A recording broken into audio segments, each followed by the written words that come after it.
pas trop, mais on imagine que c'est tout à fait dans l'ordre du faisable. Il n'y a pas de règle. Quand une chose peut être faite, elle finit toujours par être faite. C'est pas par quelqu'un qui en a les moyens.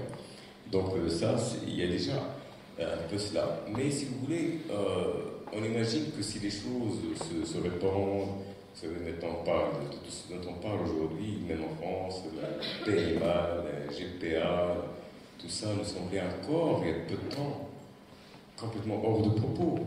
Aujourd'hui, plus personne, même si parents féminines s'y opposaient, mais en réalité, plus personne ne s'y oppose. Parce qu'on sait qu'on ne peut plus s'y opposer, de toute façon. Donc il y a une espèce de pente comme ça qui fait que beaucoup se posent la question, n'est-il pas déjà de toute façon trop tard pour s'intéresser, ou même se poser la question, est-ce que ce sera mieux ou pas? La question c'est que ça sera, de toute manière. Maintenant, avec où sommes-nous? Et si nous, quand même, nous posons la question et nous réfléchissons, qu'est-ce qui nous appartient, malgré tout, de faire, quelle que soit la fatalité qu'on nous présente par ailleurs? Donc ce sont ce type de questions parce que on imagine que nos petits-enfants auront peut-être des enfants qui, eux, vont être totalement à la carte. C'est-à-dire qu'on va choisir un petit peu à la carte ce qu'on veut, la couleur des yeux, le sexe, le type d'intelligence, le type de sensibilité, tout ça, ainsi de suite. On va se faire une petite, comme on prend un cheveu glace, quoi. Là, un petit peu les parfums. Là, on va un peu composer la chose, n'est-ce pas? Et on va le commander. Puis si quelqu'un a une espèce de, comme ça, de réaction, de retrait en disant, enfin, non, moi je préfère avoir un humain tout à fait naturel, je n'ai pas encore tout ça. Ils vont vous dire, il faut signer une décharge pour que vous acceptiez que vos enfants soient un sous-enfant,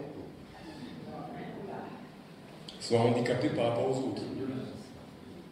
Parce que nous, on ne peut pas le mettre dans une classe où il sera complètement dépassé de tous les côtés. N'est-ce pas? Où il ne pourra pas suivre. Donc finalement, même la morale sera de l'autre côté. Hein? Même le bon sens et la morale semblera être de l'autre côté.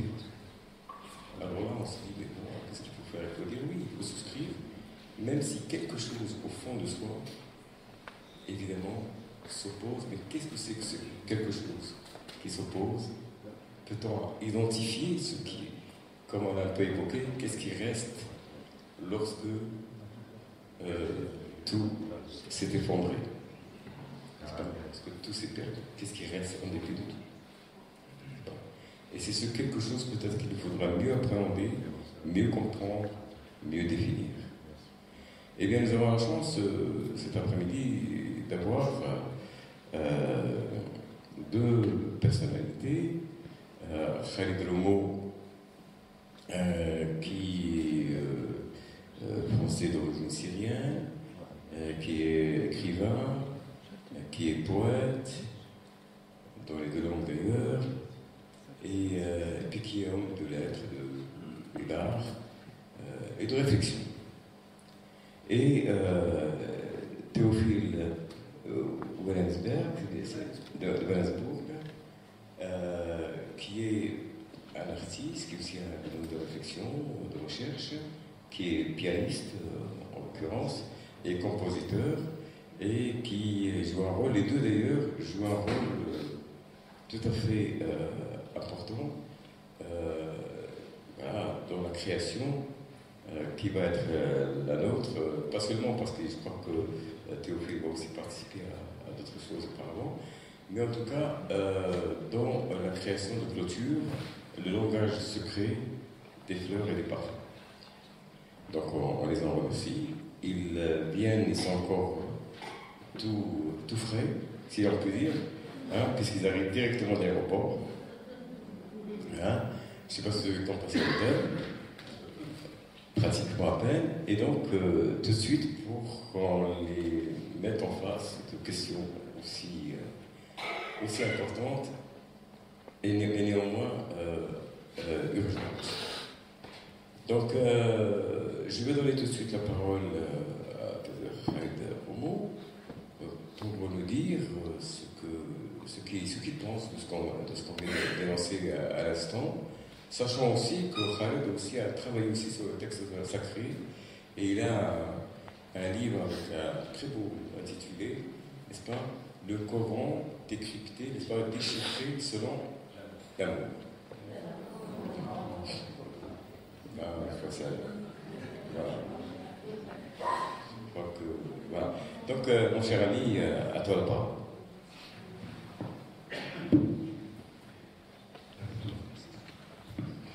Merci, Fawzi, de me faire confiance, de nous faire confiance. Et c'est vraiment un plaisir d'être au Maroc, qui est pour moi pas une autre Syrie, mais une autre patrie, avec la France. Ça me fait 3. C'est peut-être la 4e fois où je viens au Maroc, soit pour des concerts. Mon épouse est compositrice, Nazira Meftah, je le dis parce qu'elle est marocaine, elle vient de Chefchaouen. Voilà. Et moi, j'écris les poèmes en français et en arabe et les interprète. Et on est heureux, quoi. Voilà, on est heureux. Je suis chanceux d'évoluer avec 2 dames de ce calibre. et donc, je me posais des questions à Paris sur le titre. Et avec Théo, on essayait dans l'avion aussi de deviner, mais là, vous nous avez éclairé, et je retiens une phrase, qu'est-ce qui résiste en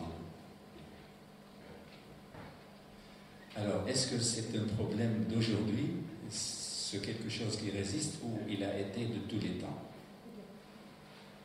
Dans l'histoire de l'humanité, la plupart des bienfaiteurs, envoyés, messagers, réformateurs, mystiques de toutes les religions, c'est au nom de ce quelque chose-là qu'ils ont essayé de redresser les sociétés dans lesquelles ils vivaient, au prix de leur vie.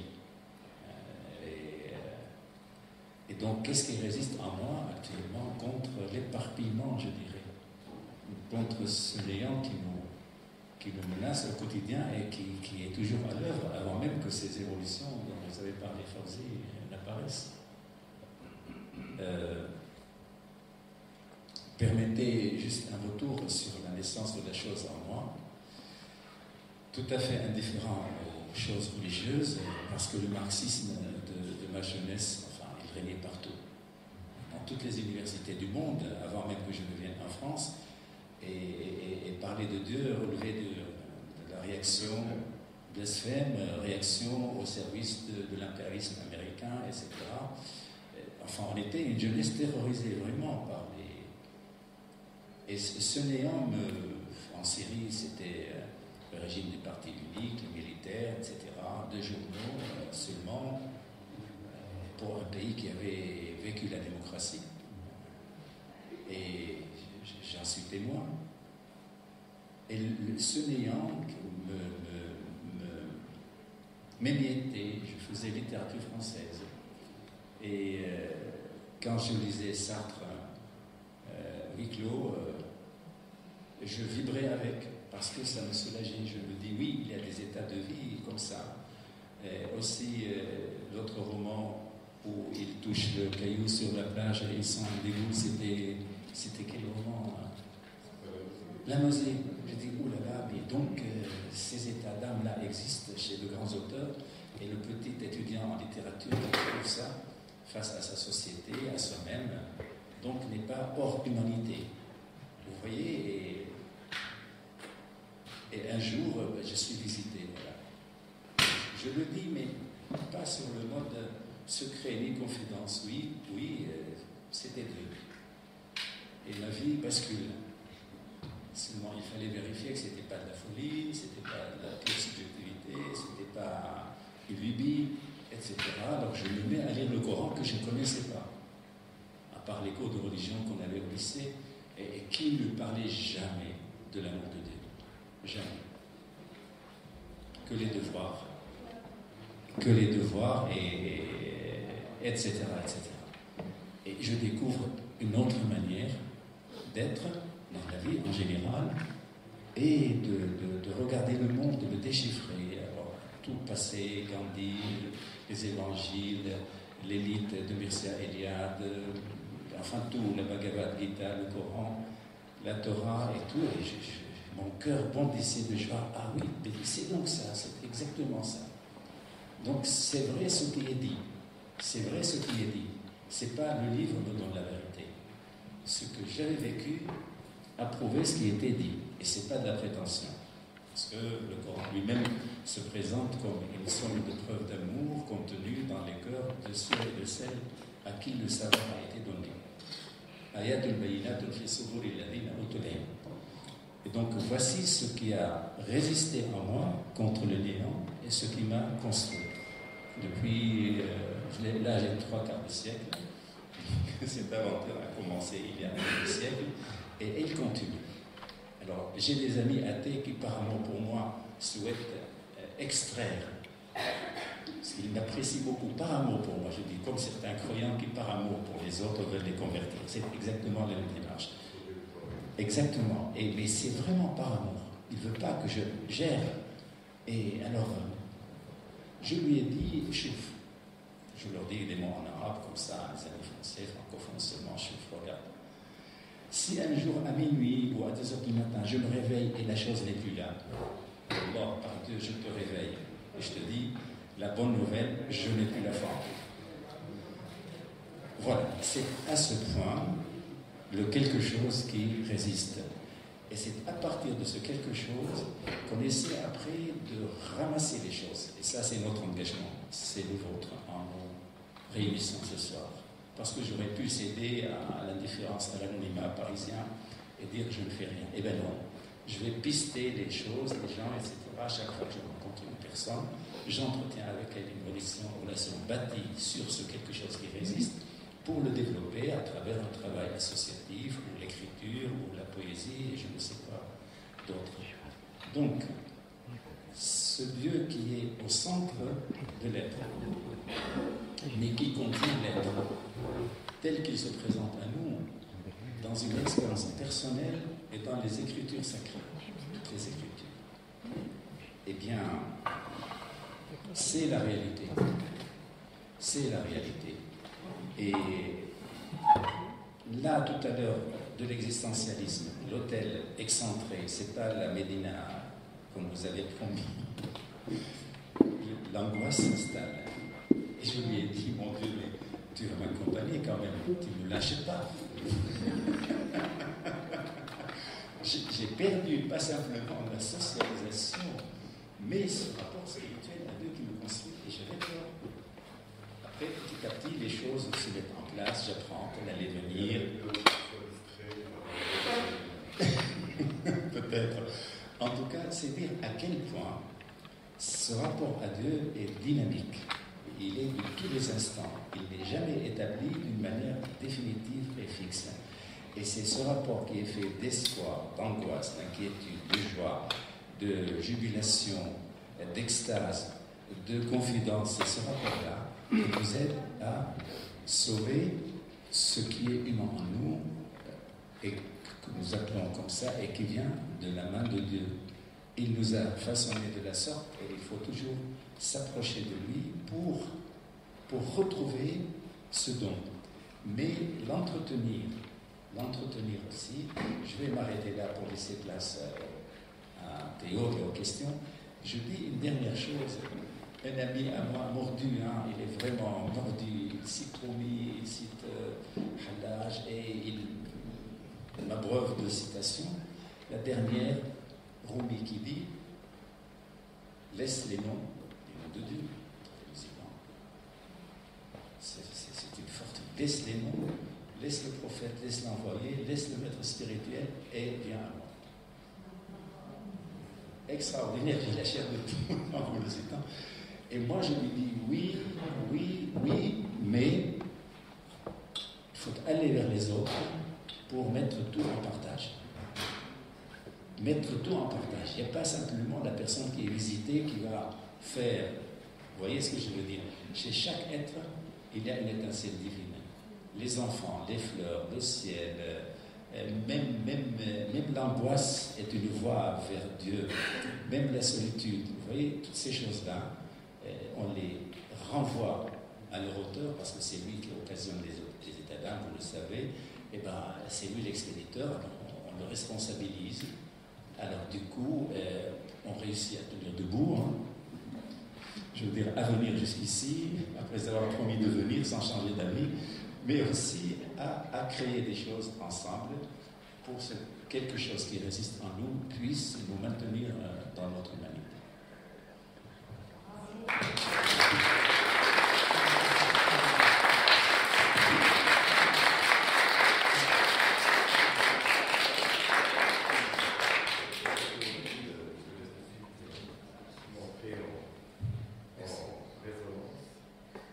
Tout d'abord, bonsoir à toutes et à tous. Merci à Fawzi Skali pour cette invitation. C'est la première fois que je viens au Maroc. Et je vous avoue que je n'ai pas voulu trop me renseigner sur ce qui était fait avant de venir. Parce que j'aime découvrir le lieu avant de l'étudier, disons, de plus près, de connaître son histoire, etc. Il se trouve que je suis très sensible, je vais vous en parler dans quelques instants, aux lieux eux-mêmes.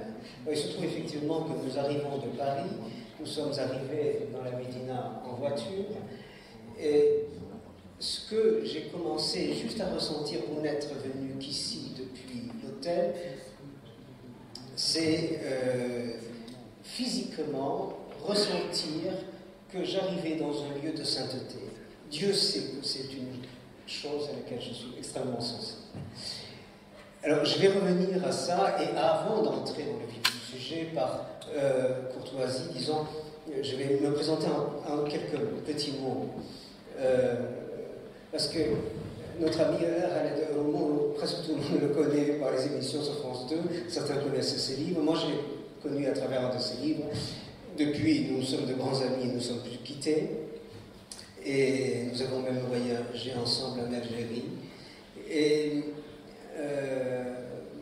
pour faire très court, je suis musulman depuis 13 ans, un peu plus de 13 ans, avec un parcours un peu atypique, c'est-à-dire né dans un milieu catholique mais athée, en fait, où la religion n'avait absolument aucune importance, on n'y faisait pas référence. Assez tôt, vers 21 ans, je me convertis à l'orthodoxie pour avoir fréquenté beaucoup ce qu'on appelle les Russes blancs, pardon. Et je me suis lancé dans des études de théologie. Donc j'ai fait 9 ans d'études de théologie orthodoxe avant de devenir moine. Ma vocation en fait première depuis l'âge de 5 ans, c'était d'être moine. Donc après mes études de théologie, je suis devenu moine. Et en étant devenu moine, j'ai découvert en fait Ibn Arabi à travers quelqu'un que vous connaissez peut-être, Leïla Khalifa, qui avait fait sa thèse de doctorat à le PHESS, qui avait fait une superbe thèse sur la Futouwa chez Ibn Arabi. Voilà. Et en fait, c'est une amie, on est devenus très amis alors que j'ai été moine, et du coup, à un moment donné, plein d'interrogations métaphysiques ont surgi. Je me suis prise en pleine figure, en fait, dans cette disputation, comme on dirait en latin, que j'avais avec Leïla, sur notamment les questions christologiques, la nature du Christ. Et là, ce grand choc a fait que j'ai embrassé très rapidement l'islam. Voilà, donc ça c'est pour le parcours. En dehors de ça, je suis musicien classique, compositeur, comme Fawzi l'a dit, compositeur classique, poète, et puis peintre aussi à l'encre de Chine, et puis j'ai écrit quelques petites choses. Donc je parlais tout à l'heure, en venant donc, à la Médina, de ce que physiquement je pouvais ressentir au niveau de la sainteté. Déjà, je me suis dit, cette ville est forcément l'antithèse, ou en tout cas le contre-projet du transhumanisme.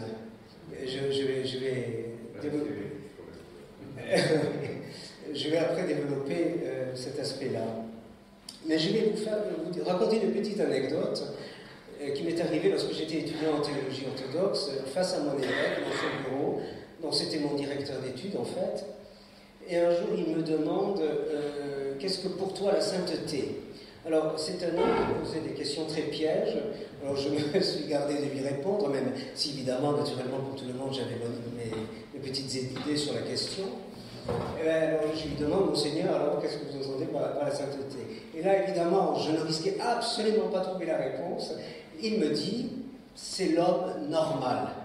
C'est un homme normal. Un saint, c'est un homme normal. Ce qui est un peu difficile à comprendre. Alors, je vais revenir sur la question de l'homme normal, mais effectivement, un saint, devenir un saint, quelqu'un qui chemine, c'est un homme qui tend vers la proximité divine et qui tend à la réalisation intérieure. Et donc, pour mon évêque, c'est la définition de l'homme normal. Maintenant, on va faire un petit voyage. On va partir de Fès, mais pas dans la meilleure des contrées. On va aller en Californie, au sud, à 40 km au sud-est de San Francisco, dans la Silicon Valley. Dans la Silicon Valley qui porte son nom, baptisé ainsi par un journaliste en 1971. C'est la vallée du silicium, qui est un des composants des microprocesseurs, etc. Et cette vallée, en fait, fait 80 km de long, jusqu'à San José, un peu plus loin, avec 200 000 entreprises qui travaillent sur la haute technologie, les sciences, etc. Et c'est y vivent 2 600 000 personnes. Sachant que chaque semaine s'y créent 11 sociétés. 11 sociétés de la tech, de recherche, etc. Alors, il y a deux choses si vous vous baladez dans la Silicon Valley et que vous interrogez des personnes qui y travaillent et qui y recherchent, vous avez deux grands types de personnes. Ceux qui font de la recherche à des fins militaires, donc là vous n'obtiendrez aucune information, c'est une recherche extrêmement avancée, qui ne filtre pas forcément, et puis vous avez ceux qui font de la recherche extrêmement active, des gens qui sont spécialisés dans les technologies, dans les technosciences. En fait, les deux pôles de recherche s'associent, mais j'ai un peu l'impression que lorsqu'on discute avec ces personnes qui ont beaucoup d'imagination, il faut le dire, inféodent à la science, à la technologie. C'est-à-dire que la technologie, la science, pardon, est, on peut dire, relativement chaude, chaleureuse, avec des échanges humains, de la recherche, de la discussion, des échanges, alors que la technologie, elle-même, c'est la recherche de nouvelles choses, et ne se donnant dans sa recherche aucune limite. C'est-à-dire qu'en fait, ce qui est absolument effroyable, je trouve, dans ce qui peut se passer dans la Silicon Valley, c'est que tous les chercheurs, sans exclusion,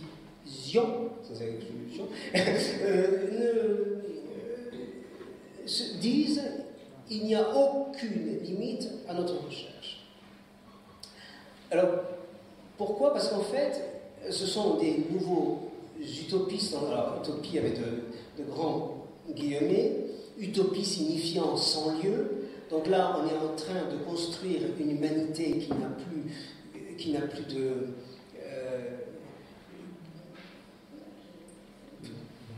plus sa terre, qui est déracinée, qui est comment? Hors sol, voilà, c'est ça, hors sol, merci.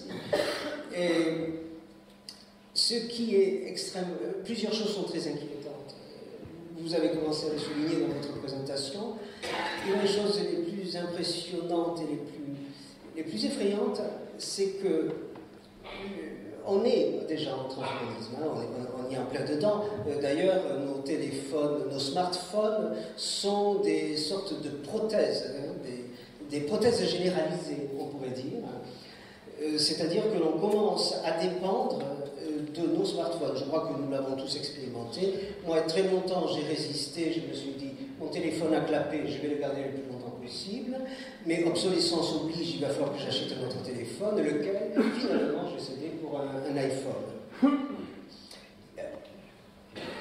Et après, c'est trop tard, c'est un engrenage. Mais alors, je ne vais pas être complètement pessimiste, parce que je ne veux pas non plus être trop long, mais j'ai disons, une hypothèse, une solution qui est très humble à ce problème.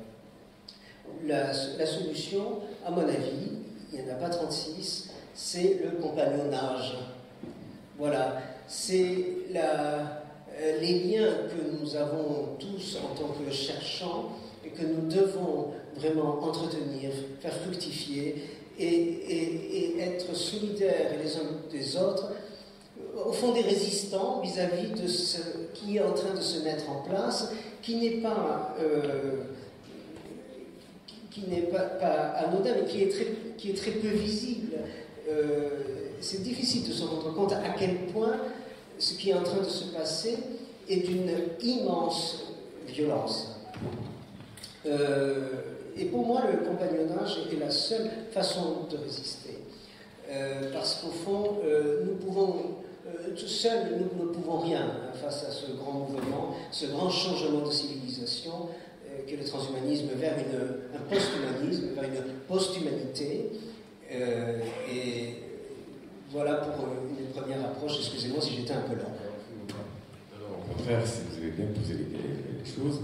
Et d'ailleurs, ça me fait penser, parce que vous parlez de limites, vous savez, c'est tout à fait...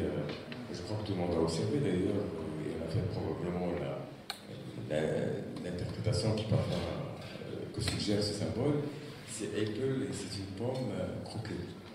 Ça vous dit quelque chose? Ça vous rappelle quelque chose? Ça, une pomme qui est croquée, hein? Voilà. Eh bien, c'est exactement cela le symbole en question, parce que qu'est-ce que c'est que la pomme qui est croquée? C'est qu'on dit à l'homme, il y a une limite. Que ce soit une pomme, que ce soit n'importe quoi, ça n'a pas d'importance. Le problème, c'est qu'il y a une limite et qu'il faut accepter le fait qu'on n'est pas tout puissant. Parce que s'il n'y avait pas de limite, on se prendrait pour Dieu lui-même. Et on prétendrait à la déité. Et c'est un petit peu ce qui se passe. D'ailleurs, quand on entend ces jeunes qui sont dans la technologie et ainsi de suite, en réalité, ils ne sont pas loin de se prendre pour Dieu. Hein, et d'ailleurs, ils cherchent l'immortalité. Aujourd'hui, le projet Calico de Google est très sérieux, parce qu'ils ont des moyens absolument faramineux.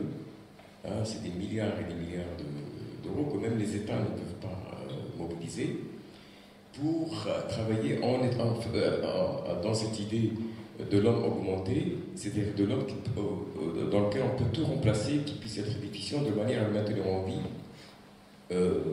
sauf qu'il arrive un accident, qu'il lui tombe dessus quelque chose qui l'écrase définitivement, enfin tant qu'il peut être maintenu en vie, il peut rester 200 ans. Eux pensent d'ailleurs que déjà, leur génération, ils vont pouvoir vivre 200 ou 300 ans. Parce que tout ça va s'accélérer.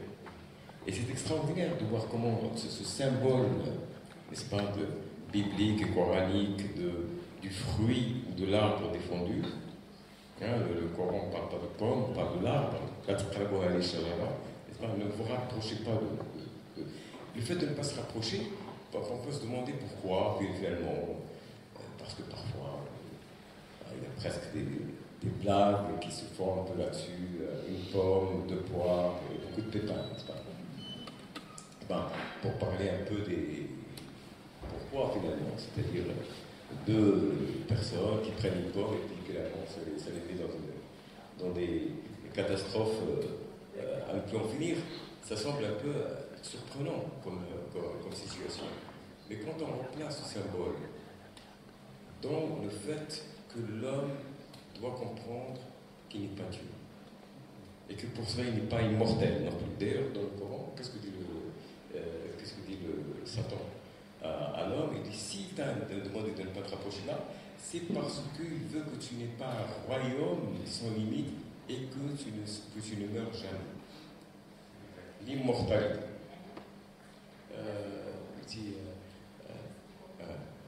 Là, il y a un petit mot collègue là, un petit... nos collègues, là, n'est-ce pas? Un royauté sans fin qui ne tarit jamais et de ne pas mourir. Or, c'est tout à fait extraordinaire que nous sommes exactement dans cette dimension-là. Aujourd'hui, on cherche la toute-puissance et l'immortalité qui va avec. Et le pouvoir, la royauté, c'est évidemment la toute-puissance et le pouvoir qui ne tarit jamais. Et tout cela, on sent bien que dans tout ce paradis qu'on nous promet, il y a quelque chose qui ne tombe pas. Il y a quelque chose qui ne tombe pas. Et c'est ce quelque chose, ces sensations, c'est encore la résistance, n'est-ce pas? Tout ça, c'est bien beau, mais bon, c'est vrai que si on pouvait être immortel, après tout, j'ai bien envie de voir ma famille pendant 300 ou 400 ans, ça ne fait pas plus mal, ou peut-être même plus, n'est-ce pas? Donc là, il y a quelque chose où on sollicite en nous quelque chose qui nous habite, au plus profond, et qui est tout simplement ce qu'on appelle communément, dans les différentes fractions, l'ego. N'est-ce pas? C'est-à-dire l'ego en lui-même, notre moi, lorsque il résiste, lui, mais d'une autre manière, il résiste à Dieu, il résiste à la spiritualité, il résiste à se transcender, eh bien, il se constitue, et il veut se constituer comme quelque chose d'éternel et comme une puissance sans limite. Et donc, on est véritablement dans cette réalité-là. Alors, je ne sais pas si les personnes qui ont le symbole de la pomme Steve Jobs, s'ils pensaient à cela spécialement. Non, pas spécialement. Ça les a inspirés, peut-être. Mais en tout cas, c'est très curieux que l'on soit là aujourd'hui. Alors, bon, je crois que ce que nous avons entendu est extrêmement important. Et la question aussi, c'est ce qu'a dit aussi à l'instant de Will, c'est que c'est pas quelque chose, c'est quelque chose qui doit être collectif. Alors, est-ce qu'on peut imaginer, là, par comme ça, poser une question, puis on verra bien dans la réflexion, que nous décidions collectivement de dire stop. Stop à cette recherche. D'ailleurs, ça ne changera peut-être rien du tout. Mais quand même, malgré tout, c'est-à-dire de dire nous ne souhaitons pas vivre que dans ce monde que vous nous proposez. Et que c'est un monde de déshumanisation et que nous souhaitons notre dignité, notre noblesse étant de notre finitude et de notre humanité. Quelle est votre vision? Si je puis répondre à ce que vous dites, bon, je ne crois pas qu'on puisse tous se réunir et dire non au transhumanisme. Ça, ce n'est pas. Mais la désobéissance civile, ça pourrait être. La désobéissance, oui. Par contre, je crois qu'effectivement, donc, pas de façon aussi massive, mais de façon à plus petite échelle, il y aura, ça c'est certain, des gens qui résisteront, qui refuseront de se faire implanter des puces dans la main, qui refuseront de se faire implanter des micropuces dans le cerveau, etc. Ça, il y en aura toujours. Donc on peut compter sur eux, mais néanmoins, il y a plusieurs vitesses dans cette histoire. C'est qu'il y a ceux qui vont résister et il y a ceux qui sont partisans du transhumanisme qui se déclinent sur une échelle extrêmement variée de types d'humanisme. Parce qu'il n'y a pas que ce transhumanisme. Par exemple, en France, vous avez l'Association française de transhumanisme qui se donne quelque part des limites. Alors, ils m'amusent beaucoup parce que leurs limites sont très floues. Et en fait, comme, si vous voulez, les frontières sont extrêmement poreuses entre les différents types de transhumanisme, il me paraît absolument impossible de mettre, à un moment donné, une barrière. On pourrait espérer une régulation éthique universelle, évidemment, mais c'est tout à fait impossible, puisque de toute façon, les gens, que ce soit dans la Silicon Valley ou les chercheurs à Pékin ou en Corée du Sud ou encore ailleurs, eux, ils ne veulent pas de limites. Ce que disait Fauzi Scali sur la puissance, il faut savoir que la Silicon Valley, si elle devenait indépendante aujourd'hui, ce serait la 12e puissance mondiale, ce qui est absolument phénoménal, colossal, n'est-ce pas? 200 000 habitants sur 80 km de long, sur une très étroite bande, deuxième puissance mondiale, c'est absolument effrayant. Aussi, ce que vous avez dit par rapport à la question de l'immortalité, qui est un fonctionnement exclusivement métabolique. Donc, en fait, dans la quête de l'immortalité, c'est quoi? C'est tout simplement le fait de repousser le plus loin possible la mort. Alors, deux petites peut-être réflexions sur ce sujet. Si par exemple vous vous baladez à Central Park, il peut vous arriver de croiser une femme qui fait du footing, par exemple, du jogging, on dit pas du footing, du jogging, je crois, jogging, et elle, pour laquelle vous allez avoir du mal à donner un âge, c'est-à-dire à 30 voire 40 ans près. C'est absolument effrayant. Des hommes d'ailleurs, dont l'âge est extrêmement difficile à déterminer. Vous allez en rencontrer aussi en Californie. Pourquoi? Alors, il y a des dirigeants de la Silicon Valley qui ingurgitent chaque jour une centaine de comprimés dont ils se nourrissent, donc ils ne prennent pas d'autre alimentation et qui est censé prolonger leur existence à un point dont on ne sait pas trop exactement, on ne sait pas trop ce que ça prolonge non plus, mais ça coûte quand même $1000 par jour. Donc déjà, ce régime est un régime à $30 000 par mois. Ce n'est pas donné à tout le monde. Donc ça veut dire aussi que ce transhumanisme se décline de la petite puce dans la main qui permet d'ouvrir votre porte, qui permet d'allumer votre ordinateur, à des choses bien plus audacieuses. Je prends un autre exemple pour parler très concrètement, pour qu'on puisse se représenter de quoi il s'agit. En 2018 étaient mis au point, voire même 2017, les Google Glass. Les Google Glass et Google qui a mis au point des lunettes qui sont assez grossières, qui manquent sérieusement de finesse, mais qui sont en fait, je ne sais pas si certains d'entre vous ont déjà vu ça, oui, donc sont en fait un filtre entre le monde réel et vous-même, c'est-à-dire que dans ces lunettes, par exemple, un exemple tout bête, vous baladez, vous faites du shopping, vous fixez votre attention sur quelque chose qui vous plaît. Comme il y a un ordinateur, comme c'est relié à un ordinateur, ça va enregistrer le fait que votre regard s'est posé sur cette chose et on va vous proposer des offres commerciales. Ou alors on va vous dire, tiens, à tel endroit, vous allez trouver le même modèle pour beaucoup moins cher. Donc, évidemment, on vous propose ça sous forme de choses un peu ludiques, n'est-ce pas? Alors, les Google Glass n'ont pas fonctionné pour une simple et bonne raison, c'est que ce n'est pas très élégant. Donc, que fait Google? Il envisage les lentilles. D'ailleurs, j'en porte. Non, pas des lentilles Google. Soyez rassurés, je ne suis pas un cobaye de la Silicon Valley. On peut faire la différence entre ceux qui sont augmentés et c'est là où ça devient très pernicieux. Et donc, en fait, ces lentilles vont avoir exactement les mêmes capacités que les lunettes, voire plus encore. Alors, il y a la question de l'intelligence artificielle qui est... bon, parfois on entend dire que ce n'est pas de l'intelligence, parce que pas de possibilité d'émotion, pas de possibilité de raisonnement, mais c'est faux. Vous m'excuserez, mais on est en train de mettre au point un type absolument qui permettent à des robots d'avoir des expressions, des émotions. Donc, ce n'est pas du tout quelque chose d'anodin. Nous allons parler d'immortalité, c'est-à-dire de repousser le plus loin possible l'âge.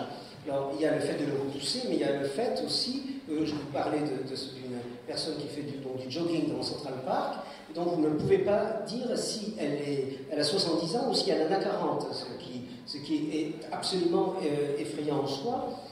Évidemment, cette personne-là a de sérieux moyens, parce que d'abord, il faut se payer les pilules à $30 000 par mois, plus une salle de sport à la maison, etc. Et l'immortalité, qui est un grand fantasme vieux comme l'humanité, s'oppose donc en réalité à l'éternité. Le désir d'éternité en tant que pulsion métaphysique.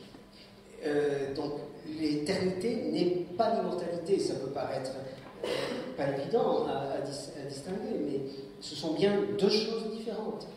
Donc il y a le désir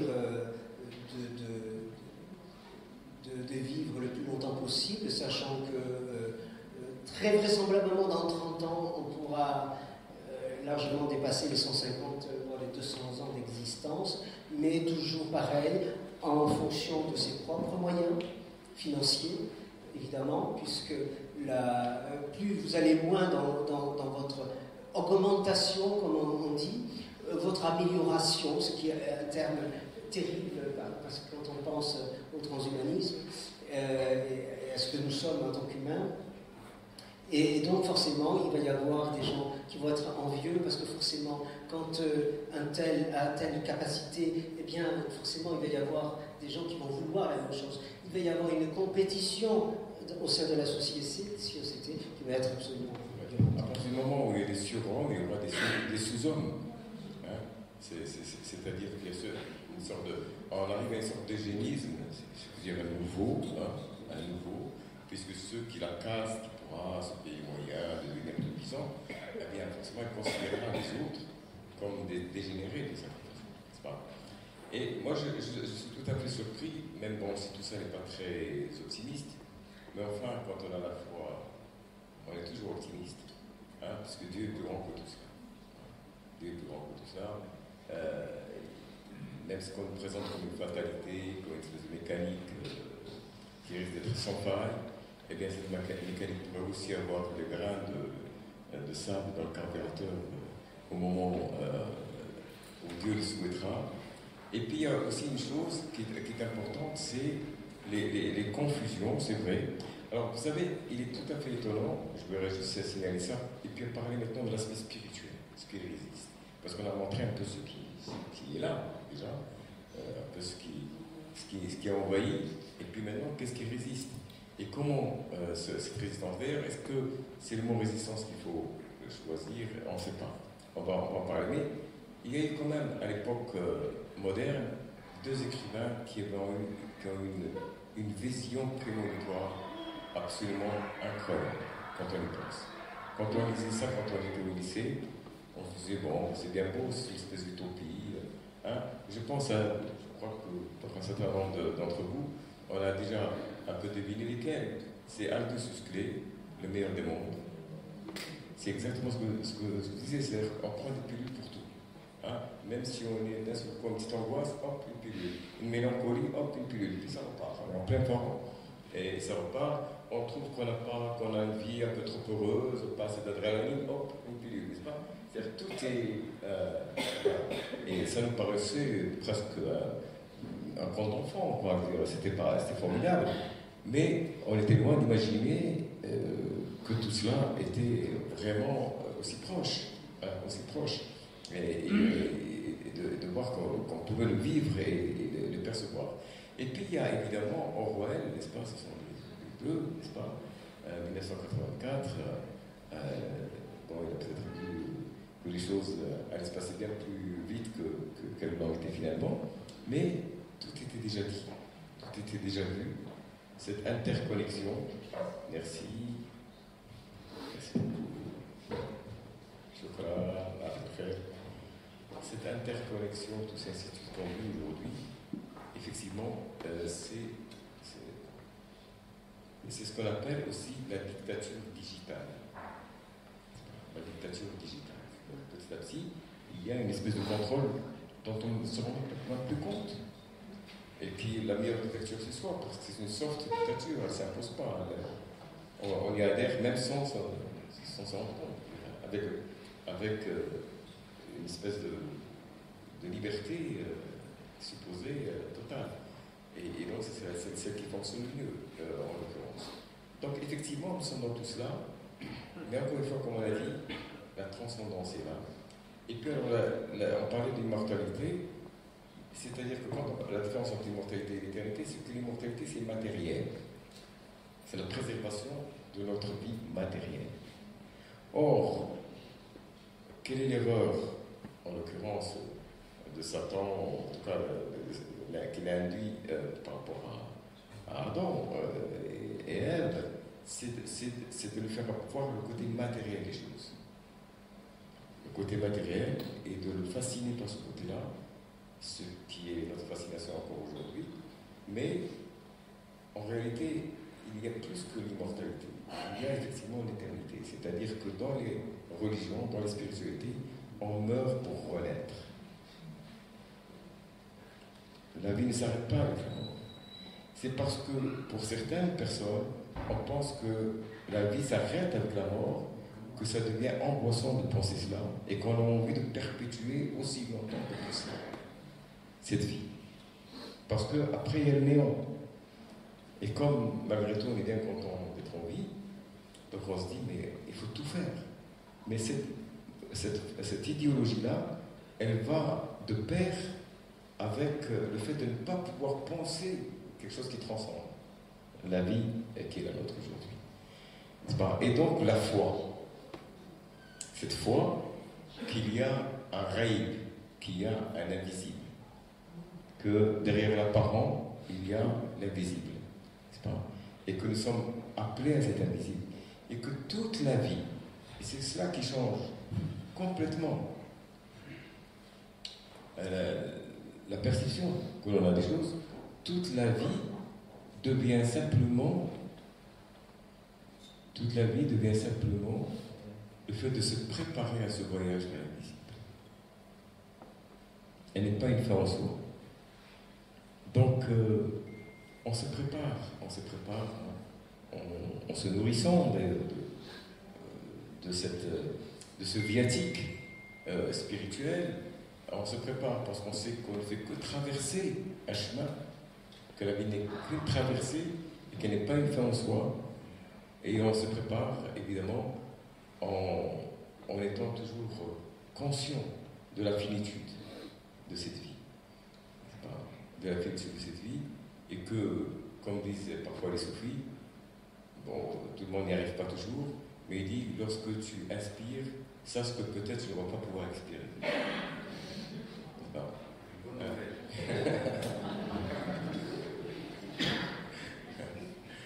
Donc, je veux dire, rien ne. Voilà, chaque instant, nous sommes dans la fragilité, mais aussi, c'est un peu dans ce monde-là que nous travaillons à cette transformation qui va faire comme un peu le papillon qui va sortir un peu du cocon et qui va percer le cocon et va pouvoir passer à un autre stade, il va pouvoir s'envoler. Ben, c'est l'âme. Et il faut croire, alors ce qui résiste peut-être, c'est l'âme. C'est le fait que nous ayons une âme, que nous ne sommes pas qu'une physiologie. Et que cette âme, elle va nous survivre. Peut-être, Khalid, qu'est-ce que tu en penses?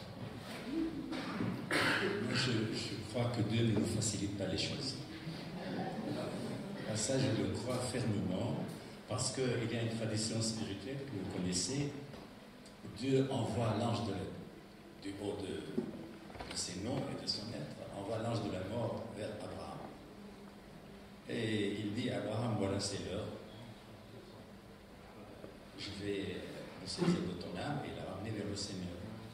Alors Abraham, qui quand même discutait avec Dieu, il ne se laissait pas faire. Et je crois que l'être humain, qui à la fois qui ne discute pas avec Dieu, qui ne raisonne pas, a la foi faible. C'est-à-dire qu'il n'a pas confiance en Dieu. Il pense que Dieu ne peut pas répondre à toutes ces interrogations. Et il n'a pas confiance en lui-même, parce qu'il ne prend pas la mesure de son humanité qui a besoin de lumière et de compréhension. Alors Ibrahim, il dit à l'ange de la mort, va dire à Dieu, si quelqu'un a un ami, est-ce qu'il lui donne la mort? Et l'ange va dire ça à Dieu. Dieu lui dit, retourne vers lui et dis-lui, si quelqu'un aime son ami, est-ce qu'il refuse de venir le rejoindre? Et alors Ibrahim, il dit à l'ange de la mort, maintenant, saisis-toi de mon âme. Le mot central de cette anecdote, c'est l'amour. Quand on est amoureux, alors la foi, oui, c'est le fruit de l'amour. C'est le fruit d'un attachement fort. D'ailleurs, c'est dans le nom de Dieu, Al-Allah, Al-Wala. Allah, c'est la passion amoureuse. Al-Allah, Al-Wala, c'est la poésie arabe. Chante toujours ce mot-là. Et donc, si on n'a pas cette passion pour Dieu, on ne peut pas passer sur les difficultés qu'il nous inflige. Parce qu'il nous inflige des difficultés. Ce que Théo et Fawzi ont souligné concernant l'immortalité et l'éternité. Donc, d'un côté, il y a cette pulsion de vie en nous, cet amour de la vie qui refuse la mort. Et c'est normal, c'est Dieu qui a mis l'amour de la vie en nous, si bien qu'on croit à l'éternité. Et en même temps, on meurt. Mais quand je meurs, qui me garantit que je vais être ressuscité? Je n'ai aucune garantie, de moi à moi, je veux dire. Donc il est tout à fait normal que Satan, qui est notre ennemi, et Dieu nous a dit, prenez-le comme Takhidou Adouan. C'est-à-dire, je pourrais vous dire, moi aussi, avec vous, ah oui, bon, qu'il fasse ce qu'il veut, ça ne concerne pas. Non, Dieu me dit, mais prends-le comme ennemi, c'est-à-dire combat-le, mène une guerre contre lui. Et donc, il joue là-dessus. Ensemble, il y a 3 tentations dans le Coran sur lesquelles Iblis joue. Et là, j'aimerais partager avec vous quelque chose de subtil qui relève simplement de la langue arabe. Vous avez la racine salima qui donne le mot islam. C'est-à-dire être sain et sauf dans son intégrité, retrouver la paix. Et si vous changez une haraka, c'est une voyelle, c'est pas une semi-voyelle, une voyelle brève, le fatha. Si vous dites salama, c'est la piqûre du serpent. Et vous savez ce que c'est le serpent dans les récits de la création. Donc c'est l'entrée de l'Église dans notre vie. Et c'est le souffle. Il joue sur le souffle. Il est subtil, il est intelligent. Entre Salima et Salam. Vous voyez, Salima, c'est la kasra, la brisure. Et Salama, c'est le fatha, c'est l'ouverture. Et lui, il joue là-dessus. Il vient me dire, tu veux avoir un règne impérissable? Ah oui, je le veux. Et c'est en nous. Tu veux avoir l'immortalité? Oui. Et aussi la 3e tentation, illa antakuna malikain, c'est-à-dire vous êtes des anges. Et la qualité de l'ange, c'est qu'il ne gaffe pas. Il ne fait pas de faute. Alors du coup, il ne connaît jamais l'humiliation de la faute. Il n'a pas besoin de se repentir. Il est tout le temps dans la direction. Et nous, ce qui nous mine, l'espèce humaine, et pour cela, moi je demande à Dieu de me donner des compensations énormes pour toutes les fautes que j'ai faites. Parce qu'on souffre quand on fait une faute. Fut-elle minime vis-à-vis d'un enfant. C'est de l'humiliation. Parce que d'un côté, Dieu dit Karam la bani Adam ala alami, on les a ennoblis par-dessus toutes les créatures, et après vous cherchez cet ennoblissement, cette noblesse, et vous ne la trouvez pas. Parce qu'on croule sous des gaffes et des fautes. Alors il faut savoir avec Dieu, est-ce que je suis ennobli ou est-ce que je suis tombé jusqu'au plus bas des degrés parce que nafs al-ammara, mon âme qui m'incite à faire le mal. Vous voyez, c'est pas facile. Et Dieu ne nous facilite pas les choses. Et il le dit d'ailleurs. Et vous avez ceux que j'appelle les procureurs de Dieu. Dès que l'être humain se plaint à Dieu, il dit ah, Dieu t'aime, ceci, cela. Et alors qu'est-ce que vous faites? Oh être humain, tu vas âner, j'aime bien le verbe français, qui n'est plus utilisé, de tous les errants du monde. Voilà, vers ton Seigneur et tu le retrouveras. Mais il faudra passer par là avant d'arriver à lui. Et donc subir toutes ces tentations, les 3 tentations, et Iblis qui vient me garantir que si je mange de l'arbre, je n'aurai pas, j'aurai un pouvoir absolu, et aussi je ne ferai jamais de faute. En somme, comme il est malin et il est, je ne sais pas, s'il susurre et il se cache, il ne dévoile pas son but. Si vous avez les 3 choses, vous n'aurez plus besoin de Dieu. Vous n'avez pas plus besoin de Dieu. Vous avez tout, vous ne mourrez pas et vous ne faites pas de faute pour que Dieu vienne corriger et restaurer votre âme. Et c'est ce qui se passe avec le transhumanisme. C'est-à-dire ne plus avoir besoin de Dieu. C'est ça le but de Shaitan. Et donc ça se joue à une fatha, une kasra, salima et salama. Et alors cette bataille intérieure, c'est pas simplement pour résister. Oui, bien sûr, nous n'avons pas d'argent, ça nous protège. Théo, nous n'avons pas les 30 000. Donc du coup, on est exclu. Et heureusement qu'on est exclu. Vous voyez, c'est une protection pour nous. Mais en même temps, on résiste contre leur tentation, mais pour aussi maintenir, je ne dis pas créer, parce que l'humanisme est un, comme Dieu est un, l'humanisme est un, l'amour est un. Maintenir cet amour, dont la source est le Créateur, et proposer le renouvellement, la réactualisation. On n'invente rien, c'est toujours le même humanisme, le même amour.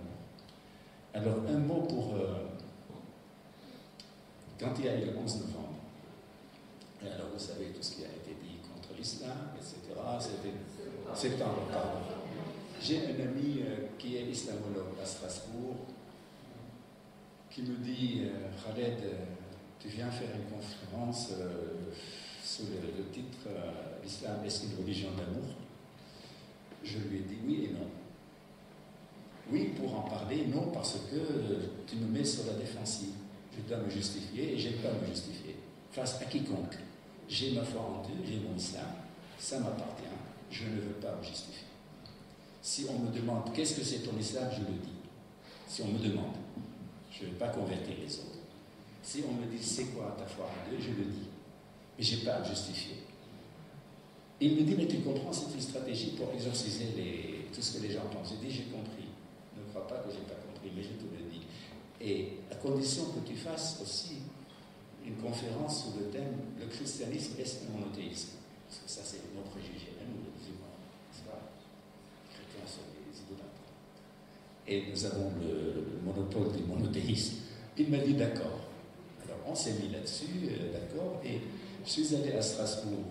Mais, donc, en tant qu'universitaire, je ne voulais pas parler comme je vous parle maintenant, parler de ma foi, de mon amour de Dieu. J'espère de l'amour que Dieu a pour moi. Why not, hein? Sinon, c'est pas possible. Eh bien, je me suis dit, je vais, à l'exemple d'Ibn Arabi, dans le traité de l'amour, examiner le mot d'amour dans le Coran. C'était mon guide, hein, Ibn Arabi. Il a analysé 10 mots, je crois, et Proust, l'auteur agnostique qui farfouille dans l'âme humaine et vraiment qui ne néglige rien. Et sur ces 2 mètres, j'ai compté pour analyser les mots qui parlent de l'amour dans le Coran. Et en disant, un archéologue qui veut prouver qu'avant la civilisation, je ne sais pas quoi, il y avait une civilisation ancienne qui date de 4000 ans, 5000 ans, on lui dit d'accord, mais show me, show us, montre-nous.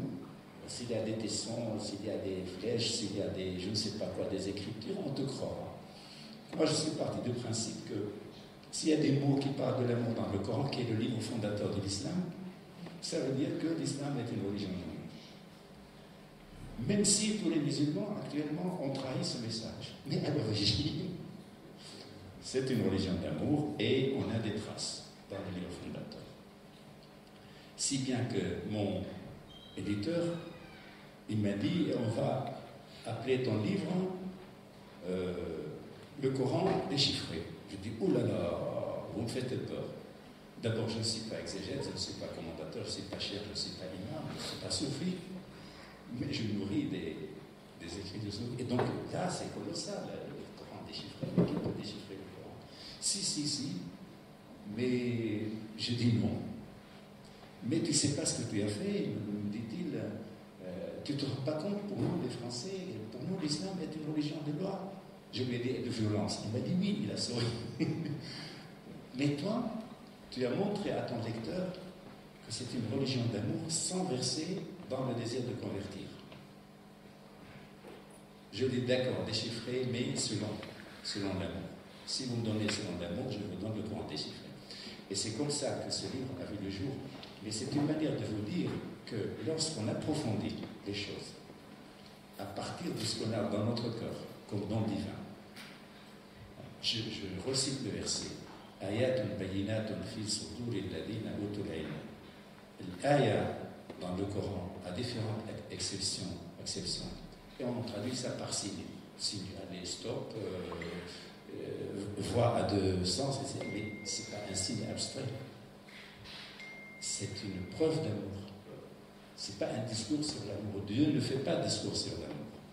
Il verse l'amour dans nos cœurs et il dit c'est moi, c'est ma signature, mais sans mots même, sans mots. Donc, quand on dit le Coran est une somme de preuves d'amour contenues dans les cœurs de ceux et de celles, le savoir a été donné par Dieu, et il faut commencer à lire ici. Et c'est comme ça qu'on a l'intelligence des livres après, écrits, et des autres livres. Et on est dans un humanisme universel, où Dieu apparaît comme Rabb al-Alamin, le Seigneur des mondes, Rabbenas, le Seigneur des humains, et pas le Seigneur des musulmans, ni des croyants non plus. Et donc, je crois que pour faire face, il ne suffit pas de faire barrage à ce flot, il faut qu'on montre pour notre bonheur. Ce n'est pas pour jouer un spectacle, mais il faut qu'on montre par nos actes, par notre manière de vivre, que nous sommes ressourcés et que ça vient de lui, quoi. Ça vient de lui, la transcendance et la proximité à la fois. Hein, les deux. Merci beaucoup à Khaled de ces réflexions qui alimentent évidemment notre méditation. Et c'est vrai que c'est une question de comment on se situe, dans quelle configuration de ce qui compte pour nous, des références qui sont pour nous les plus importantes, ce qui définit pour nous un chemin de vie. Et si on choisit l'amour, évidemment, c'est un indicateur très très fort. Évidemment, pour faire un jeu de mots facile, qui a certainement déjà été fait, au lieu de l'amour, de la puissance, aller vers la puissance de l'amour et élire les choses et comprendre les choses en fonction de ça. Et je crois qu'en même temps, c'est peut-être cette sécheresse d'amour qui a conduit vers cet autre univers. C'est un peu la conséquence. C'est pas simplement quelque chose, c'est un peu cette sécheresse, ce dessèchement de ces ayats, de ces preuves qui sont un peu inscrites dans notre âme, en quelque sorte. D'ailleurs, c'est très beau parce que ça veut dire qu'avant même les révélations, la première révélation, c'est ce qui est en nous-mêmes. Avant même les textes ou quoi que ce soit. Et d'ailleurs, n'est-ce pas? La nature première. C'est ça la vraie religion, mais beaucoup de gens ne savent pas. C'est pas ce qui est écrit. Okay. Donc il y a un peu cette fitra, cette nature première, et c'est parce que nous avons perdu, il y a l'assèchement de cette fitra, que nous sommes un peu dans cette espèce d'errance, et que nous proposons aussi toutes sortes de choses qui sont presque autant de distractions par rapport à cette vie intérieure. Autant de choses, parce que ce qui est extraordinaire, c'est l'extraversion, c'est qu'on est tout le temps attiré en dehors de nous-mêmes. Et donc il y a quelque chose. Alors peut-être qu'il y a, on parlait tout à l'heure de l'âme qui transcende simplement le corps, l'âme qui est un peu ce papillon qui sort un peu après la mort, n'est-ce pas, et qui continue de vivre et qui est notre essence, et donc qui ne va pas se contenter, il accepte l'épreuve parce qu'il a besoin de cette épreuve pour traverser la membrane, n'est-ce pas, parce que s'il reste, il va continuer à être un ver et mourir en tant que ver, n'est-ce pas. Donc il accepte de se cogner un peu contre la membrane, de souffrir, voilà, d'être dans cette espèce de volonté un peu de percer un peu les choses, mais parce que nous sommes dans un état de gestation et de transformation. Donc, d'une certaine façon, c'est aussi un indicateur, c'est aussi intéressant ce qui a été dit, c'est un indicateur, la souffrance, c'est un indicateur positif. Parce qu'on sait bien que même dans la spiritualité, il n'y a rien de pire que le quiétisme. Qui peut me dire, pour ma part, ça roule, quoi. Ça va, je suis à peu près. Non. Dieu n'est pas, il est là pour nous inquiéter, n'est-ce pas? Et il faut parfois s'inquiéter de notre manque d'inquiétude, quoi. Si ça se trouve, n'est-ce pas? Et donc il y a là quelque chose qui est de l'ordre de quelque chose qui est en transformation, qui se joue. Mais si nous savons tout cela, eh bien nous savons pourquoi on vit et nous savons qu'il y a un chemin et qu'il y a un travail à faire. La pire des choses, c'est parfois lorsqu'on perd le cap, lorsqu'on souffre sans savoir pourquoi on souffre, pourquoi tout ça se passe. On est dans une espèce d'absurde total et auquel on ne trouve aucune explication possible. C'est pas tellement les explications, c'est de se dire que tout ce qui nous arrive est une façon de nous donner les moyens, de nous nourrir, pour nous donner les moyens d'avancer et de traverser cette traversée d'Antoine, passer de l'autre côté de la rive, et qu'il faut au contraire avoir cela, mais avec des valeurs qui sont à l'antipode des valeurs qui sont prônées ou promues par cette espèce de volonté de toute puissance, n'est-ce pas, qui sont un peu, encore une fois, l'orgueil, tout ça, et ainsi de suite. Parce que pendant un certain temps, on s'est dit, ces valeurs finalement qui appartiennent à la spiritualité, mais après tout, pourquoi faire? Moi, j'ai vu qu'à l'époque, on me disait, oh, l'humilité, mais qu'est-ce que c'est cette histoire? Ça sert à rien. C'est pas? Il faut au contraire être orgueilleux. S'affirmer. Il faut être orgueilleux. Il faut aller de l'avant, il faut ceci. Donc, l'humilité, même la générosité, même toutes ces choses, même la compassion, c'est du sentimentalisme. Tout ça, c'est du sentimentalisme, et finalement, ainsi de suite. Pourquoi? Parce que toutes ces valeurs ont été détachées de leur but, de leur sens. Parce qu'au fait, l'humilité, elle nourrit notre mouvement. C'est en cela où elle devient importante. Elle nourrit, parce que plus... Et ce n'est pas facile d'être humble, n'est-ce pas? Pourquoi? Parce que c'est presque antinomique à l'esprit même de ce qui résiste en nous, l'ego, n'est-ce pas? C'est la seule chose que l'ego ne peut pas s'approprier. Il peut dire j'aime, il ne peut pas dire je suis humble. Parce que au moment où on dit je suis humble, on dit exactement le contraire de ce qu'on est en train de dire. Donc c'est antinomique. C'est antinomique à notre égocentrisme. Mais encore une fois, toutes ces valeurs ont paru comme si c'était simplement une morale. Et comme cette morale est détachée du but de ce voyage, que c'est le voyage d'une âme. Une âme, elle est déjà venue de la prééternité. Et quelque chose a été dit tout à l'heure qui est très important de ce point de vue-là, c'est que dans la prééternité, il est dit dans le Coran que chacune de nos âmes, toutes les âmes, tous les humains, ont été présentées, ont été prises des reins d'Adam et ont été prises devant Dieu. Il dit, ne suis-je pas votre Seigneur? Et chacun a dit, ben là, n'est-ce pas? Bien sûr que oui. Comment non? Comment non, n'est-ce pas? Et si vous voulez, nous avons tous en nous cette empreinte. Notre âme a cette mémoire. Alors c'est pour ça qu'il y a le deuxième aspect, pour ne pas être long, et donner un peu pour dire quelques mots, puis après échanger avec vous. C'est pour cela qu'on parle d'âme, c'est ce qui résiste un petit peu au fait de vouloir l'enfermer.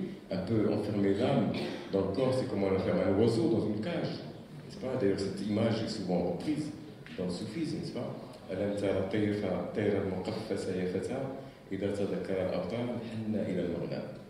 كذلك أرواح العاشقين يبتدأ تهزهزها الأشواق إلى العالم الأسمى. Ne vois-tu pas l'oiseau en cage? Ça, c'est Abou Dirraout, qui était quelqu'un de Séville, un berger, et qui a été saisi de cet appel de l'amour, justement. Il a été saisi comme brûlé par cette demande, et il a tout laissé. Et il a voyagé, il est arrivé jusqu'à Fès, en cherchant qui pouvait lui répondre à cette soif qu'il avait en lui. Et il a été voir les ulamas de la Qarawiyya, il les écoutait, ça ne lui faisait rien du tout. Ça ne répondait absolument pas. Et il ne comprenait pas, il n'y en avait qu'un seul, c'était Ali ibn Hirzi. Il disait, quand je suis près de cet homme, je sens quelque chose. Je sens une espèce de fraîcheur qui vient et qui me nourrit, et je ne sais pas pourquoi. Et pourtant, c'était Ali ibn Hirzi, n'était pas connu comme un soufi, mais c'était un soufi caché. C'était un alim, mais comme un sorte de malamati. Non. C'était un Qarqarawi. C'était Ali ibn Hirzi, c'était un alim Qarqarawi. D'ailleurs, je ne sais pas que. Mais il y a eu toute une histoire avec Razali, la brûlure, le fait d'avoir brûlé les œuvres de Razali, il y a toute une histoire là-dessus. Quoi qu'il en soit, Stephen Gilroth, donc, il allait le voir à la fin des cours et lui dire pourquoi, lorsque je vous entends, il n'y a que ces paroles qui rentrent. Et les autres, ils sont très intelligentes, très subtiles, très profondes, mais ça passe. Ça passe comme du bois. Alors il a dit, écoute, je vais t'envoyer chez un maître spirituel. N'est-ce pas? Et tu vas rencontrer ce maître et il va pouvoir répondre à ce que tu cherches.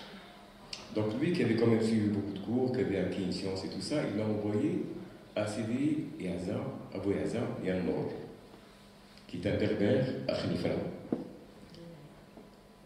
Abou Yazan et An-Nour, qui est un berbère à Khnifra et qui ne parlait quasiment pas l'arabe. Il connaissait à peine le minimum pour faire la prière et il ne parlait que la mazère.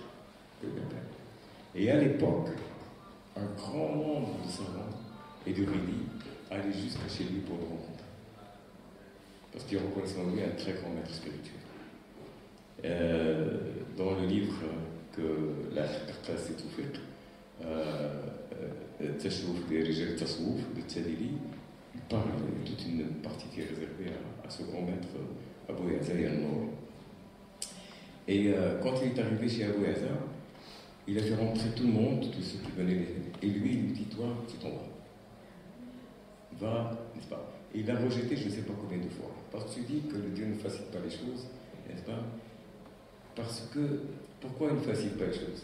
Pour faire ressortir en nous ce qu'il y a de plus profond, de plus précieux. Et que d'une certaine façon, et c'est très intéressant de voir que là, il y a quelque chose de juste à repérer, c'est que très souvent, on considère l'amour comme une espèce d'affection, comme ça, sans aucune condition, quoi qu'on fasse. Et quand on fait ça avec nos enfants, c'est la catastrophe. C'est pas, on leur rend les plus mauvais services qui soient. Et d'ailleurs, ils nous en veulent après. Ils n'ont même pas été capables d'être durs, n'est-ce pas? Et de comprendre que l'amour, que cet amour de Dieu est un amour aussi qui nous secoue, qui est exigeant, n'est-ce pas? Qui nous met dans des épreuves absolument extraordinaires, et que c'est même un amour encore plus profond et encore plus exigeant dans la mesure où il a cette rigueur et cette puissance. Et donc c'est ce qui lui arrive. Il le rejette et ainsi de suite.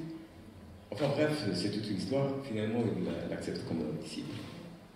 Et vous savez qu'Abou Gilroth doit être considéré par Ibn Arabi son vrai maître. Le seul maître qu'Ibn Arabi reconnaît comme son maître, c'est Abou Gilroth. C'est cette personnalité-là qui a fait tout ce cheminement. Donc voilà un petit peu ces sens, ce sens spirituel. Parce que quand on dit soufisme ou bien les spiritualités, ainsi de suite, il faut ne pas confondre cela avec l'ordre moral. Avec simplement les ordres moraux, où ces valeurs, lorsqu'elles ne sont pas mises en relation avec le but, avec le voyage, avec le cap, n'est-ce pas? Eh bien, elles finissent par tomber d'elles-mêmes. Elles finissent par tomber et devenir interchangeables. On a telle valeur, et puis après, finalement, pourquoi pas telle autre, et puis finalement, et ainsi de suite. Donc, alors que ces valeurs-là ne sont rien d'autre que des ponts. pour nous donner un viatique qui nous permette d'avancer. Donc c'est un petit peu peut-être ça, et c'est ça qui rend la vie, cette aventure spirituelle absolument extraordinaire, et qui permet, à partir de ce moment-là, d'arriver à ce qui est bien plus important que cette immortalité sous, comment on dit, sous perfusion, immortalité sous perfusion, qui est l'accomplissement, la liberté, la libération intérieure et notre acte, l'accomplissement de notre humanité.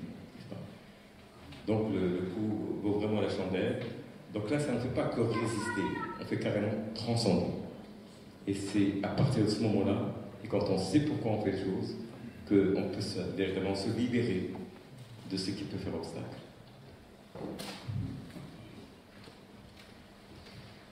Tout à l'heure, Khaled parlait de lexicographie coranique, de monde coran. Ce que j'aime infiniment chez Khaled, c'est qu'il ne fait pas que les étudier, se pencher dessus, mais l'écouter. Et il en a l'expérience. Ce n'est pas que juste de la pure lexicographie comme le ferait n'importe quel savant en la matière. Et forcément, c'est une nourriture absolument essentielle, voire suressentielle. Mais pour rebondir sur ce que vous disiez, Fawzi, c'est un peu sous forme de témoignage, je vais en parler. Il se trouve que j'ai eu un maître absolument immense, et qui est toujours mon maître, bien qu'il soit plus de ce monde depuis 2010, qui était un solitaire, il vivait en reclus. Les 10 dernières années de sa vie, il était reclus. Et on s'est rencontrés par c'est une histoire que je ne vais pas raconter là, l'essentiel n'est pas là. Il vivait avec son fils, le plus jeune, qui s'occupait de son père, et son grand frère, l'aîné, vivait ailleurs, dans un autre pays. Et le plus jeune de ses fils m'a dit un jour, à propos de son grand frère, mon frère a une meilleure connaissance du monde invisible que du monde visible. Et j'avais rencontré son grand frère. Mais alors, le père, je ne dis pas ce que c'était. Il se trouve que tout à l'heure, je vous ai parlé d'homme normal. Avec mon maître, en fait, nous étions très souvent en relation, enfin pas très souvent, on était toujours en relation duel, c'est-à-dire face à face, assis. Il levait rarement le regard, il portait rarement le regard sur moi. Souvent, on passait plusieurs heures en face à face, sans se parler. Je lui posais que rarement des questions parce que je sentais que ce n'était pas la peine de lui poser, d'autant plus qu'avant même de lui poser, il savait ce que j'allais lui demander et qu'il me donnait la réponse avant que je la lui demande. Enfin bon. Et face à lui, en fait, c'est mon humanité que je découvrais. Non pas que je recouvrais, parce que je ne l'ai jamais perdue, enfin je ne pense pas l'avoir perdue, mais je la découvrais à travers ce face-à-face, cette relation, comme on dit communément, maître-disciple. Et ce qui était parmi toutes les belles choses qu'il y avait entre nous et tout cet amour qu'il y avait, qui n'était pas un amour affectif, c'était pas un amour psychique, c'était un amour totalement spirituel. Et mais le moindre geste, le moindre haussement de sourcil, tout avait un sens. Et je goûtais à tout de ce qui pouvait me signifier par sa seule présence. Et ce qui pouvait me témoigner, alors évidemment, quand on a vécu ce type, quand on a goûté à ce type de relation, évidemment, on ne peut évidemment pas céder au transhumanisme, ça va de soi. Mais ce que je voudrais dire, parce que lui, il n'était pas connu, à un moment donné, il était un peu plus connu dans son pays lorsqu'il n'était pas en raloi permanente, mais c'était quelqu'un qui n'a écrit aucun article, qui n'a écrit aucun livre, qui n'a écrit même aucune ligne. Il se caractérise donc par la graphie, ce qu'on appelle agraphie, et aucune écriture, rien. Pourtant, c'était un maître immense qui pouvait commenter le Coran de façon absolument phénoménale. Je dirais que c'est lui en partie qui m'a fait découvrir ce qu'était le Coran comme un corps vivant. Et ça, le transhumanisme ne pourra pas nous le retirer. Lorsque j'étais face à lui, lorsqu'il me commentait des versets du Coran, il relevait les yeux et ce que je voyais à travers son regard, c'était le Coran comme un corps vivant. Et quand il interprétait pour ce que nous étions là, maintenant, nous, dans notre relation intime entre nous et avec lui, avec Dieu. Et c'était un maître immense, je pourrais en parler tellement longtemps de cet homme. Et le plus important, c'est qu'il n'est pas le seul sur la terre. Pour moi, c'était ce qu'on appelle un qutb. Bon, je m'aventure un peu, mais j'ai mes raisons de le penser. Et ceci étant, il m'est arrivé de rencontrer d'autres maîtres qui vivent aussi en retrait total du monde et qui pourtant, je dirais, tiennent le monde. Et donc nous sommes tous ces compagnons qui sommes là à essayer à notre mesure de soutenir ce que nous pouvons et de grandir en humanité comme nous pouvons.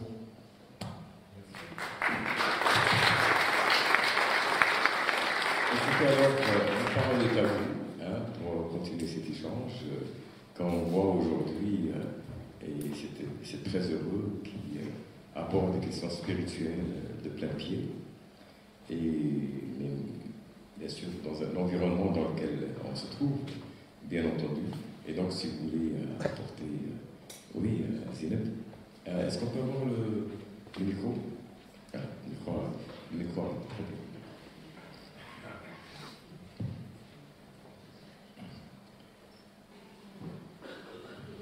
Merci pour ce voyage. J'ai pas la notion de temps quand je suis là. Je sais pas quelle jour on est et quelle heure il est. J'ai pas envie que ça finisse. Mais bon, pourtant, le temps le rattrape. J'ai envie de dire deux choses. C'est pas des questions. La première, c'est que l'Iman, ou la foi, nous permet, j'ai un peu d'émotion, de rendre les gens qu'on aime éternels. Donc, pour être éternel, il suffit d'aimer. Et c'est suffisant. Et donc, les gens sont éternels. Non, ils ne meurent pas, les gens ne meurent pas. Ils sont là avec nous si on les aime. Ça, c'est une première chose. Et pour être optimiste, dans le Coran, il est dit, peut-être que je vais faire une faute au niveau. Et je pense que Dieu nous a créés aussi. Et donc, il a créé donc lui, il a ce devoir, je pense, de nous préserver de ce transhumanisme. Il faut avoir la foi en Dieu pour être optimiste et continuer. Voilà. De ce partage. Merci à vous. D'autres... Cléo et Papa.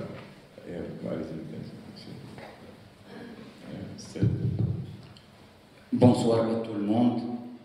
في البداية أشكر أخي العزيز المحترم الدكتور فوزي السقلي على هذا المهرجان السعيد الذي يعطينا سعادة الدنيا والآخرة والحوار مع جميع الأديان في العالم والله يطولنا عمرك. أنا أقول في البداية أينما تكونوا يدرك بسم الله الرحمن الرحيم أينما تكونوا يدرككم الموت ولو كنتم في بروج مشيدة قل إن الموت الذي تفرون منه فإنه ملاقيكم ثم تردون إلى عالم الغيب والشهادة. فالأنبياء والمرسلين ماتوا لا يمكن لأي إنسان أن يفلت من الموت ولكن بعد الحساب والعقاب وفي يوم كان مقداره une journée qui vaut 50 000 ans في يوم كان مقداره 50,000 سنة. في الحياة الأخرى لا يمكن أن نعرفها مع الملائكة والله سبحانه وتعالى جنات أنهار من عسل أنهار من لبن أنهار من خمر une vie supérieure. فالموت لا بد منها. بسم الله الرحمن الرحيم تبارك الذي بيده الملك وهو على كل شيء قدير الذي خلق الموت والحياة ليبلوكم أيكم أحسن عملا. فهذا كيدير الخير وهذا كيدير الشر. بسم الله الرحمن الرحيم الله نور السماوات والأرض لو ديو بوسو سيت اون لوميير فبعد الحساب يوم القيامه المؤمنين غادي نشوفوا وجه الله واحد لا سوبيريوريتي غادي سنرى وجه الله وحفظك الله سي فوزي على هذا البونور اللي كتعطينا ما احوجنا في هذا العالم على السعاده العالم اللي يعيش بركان من الارهاب والتطرف ولكن on a besoin de ce festival وشكرا وبارك الله فيك سي فوزي واشكر الاساتذه الكرام الافاضل على الحوار تبارك الله عليك. شكرا أستاذ كريم. Donc c'est un ensemble de références, de versets qui font référence sur le fait que la mort de toute façon est une réalité, une certitude, et que toutes les âmes reviendront vers Dieu. C'est pas la mort physique bien sûr, et que toutes les âmes reviendront vers Dieu, et que la véritable raison de notre vie, c'est les épreuves pour se transformer, comme ce que nous avions dit tout à l'heure, et pour parvenir à faire cette traversée. Alors il y a, je crois, d'autres personnes. Oui, Cléo. Cléo, sans être très humaniste, qui rajeunit d'année en année, je sais pas. Oh, merci. C'est le yoga. Voilà. Oui. C'est aussi, voilà, d'ailleurs, le yoga, c'est aussi un don divin. Je fais un peu le marketing pour la voix. Bon, je voulais rebondir sur ce que Mme Zineb a dit avant. Est-ce que nous avons vraiment besoin que Dieu nous protège du transhumanisme? Est-ce que l'homme n'est peut-être pas un modèle déjà expiré? Et puis, bon, si l'âme, déjà, elle est éternelle, elle est là, si la conscience est là, est-ce que la conscience a besoin d'un support humain?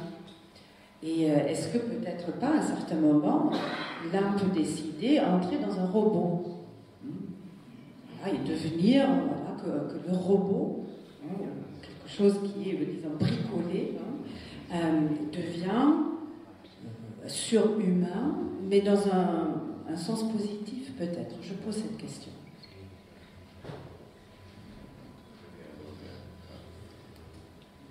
Non, moi je pense que si vous allez répondre, mais après les questions de quelque chose.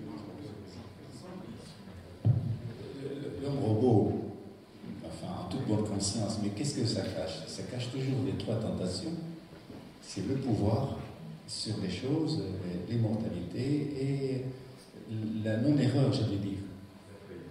L'infaillibilité. Ne jamais se sentir dans une situation d'échec et d'humiliation. Mais ces tentations-là sont dans l'âme humaine, et c'est Dieu qui les a implantées. C'est pourquoi je dis Dieu ne nous épargne pas. C'est lui qui a implanté ces trois désirs en nous. D'ailleurs, si vous faites le lien, entre parenthèses, entre les trois tentations et la courte sourate, la dernière, pour la Nas, Malik Nas et Nas, je me réfugie auprès d'eux, et il y a trois noms de Dieu. Essayez de rapporter les trois noms à chacune des tentations. On ne peut pas se protéger tout seul. On ne peut pas. C'est pas possible. Sans Dieu, on ne peut rien faire. Autrefois à Paris, un ami catholique me dit tu parles tout le temps de Dieu, et nous on fait. Et nous on fait. Je lui ai dit, Jean-Marc, tu n'as pas fait l'expérience du néant. Si on ne passe pas par le néant, on ne comprend pas la volonté de Dieu sur nous. En amour, bien sûr. Et donc, vous avez le très beau verset قل لو كان البحر مدادا لكلمات ربي لنفد البحر قبل أن تنفد كلمات ربي ولو جئنا بمثله مددا. Dit si l'océan était de l'encre pour transcrire les mots, les paroles de mon Seigneur, il ne suffirait pas, même si on en apportait l'autre lui équivalent. Alors moi je me posais des questions, mais pourquoi Dieu parle-t-il à nous? Lui, dans son être, il est parfait, il se tient compagnie, il n'a pas besoin de nous. Alors s'il nous parle, c'est pour nous. Très bien. Et ces paroles, un océan ne suffirait pas à les transcrire, mais elles nous sont adressées. Ça veut dire quoi? Ça veut dire que lorsqu'on inverse notre vision du rapport à Dieu. Parce que tout le temps, on est là, on s'écrase, plus on de loup, plus on s'écrase. J'ai assisté à des mariages, on me demande d'accompagner des mariages. Alors vous avez le prêtre, le pasteur, le chef, etc. Et le couple est là. Il est un témoignage vivant de Dieu. L'amour qu'il a reçu, c'est un don divin. Alors, au lieu de louer Dieu à travers son œuvre, on va tout renvoyer à Dieu et écraser l'être humain. On a un rapport faussé à Dieu. Donc, si Dieu parle tant, si bien que les océans ne suffisent pas, ça veut dire que nous, les destinataires, nous contenons toutes ces paroles. Mais on ne pensait pas de la sorte. Et c'est là où on vit l'illimité, aussi. Mais avec la volonté de Dieu. Mais pas l'illimité selon nos désirs limités. Il y a d'autres versets aussi qui montrent comment nous pouvons transcender les limites. Il y a Ma'shar al-Jinni wal-Insi law istata'tum tanfudhu min aqtari as-samawati wal-ardi fanfudhu la tanfudhuna illa bisultan. Il vient nous dédier, dit oui, je sais que vous rêvez de l'ailleurs, de l'invisible, de l'infini, mais allez-y si vous voulez sortir des confins de la terre et des cieux. Allez-y. On se regarde et on n'y arrive pas. On n'y arrive pas. Et après, il me donne la réponse vous pouvez ne faire que l'uni d'un pouvoir. Et il s'arrête, il ne dit pas de quel pouvoir il s'agit. Alors, vous allez chercher dans d'autres versets coraniques le mot Sultan et vous trouvez ce mot dans la prière de Sulayman qui dit à Dieu Waj'alni min ladunka sultanan mu'minan.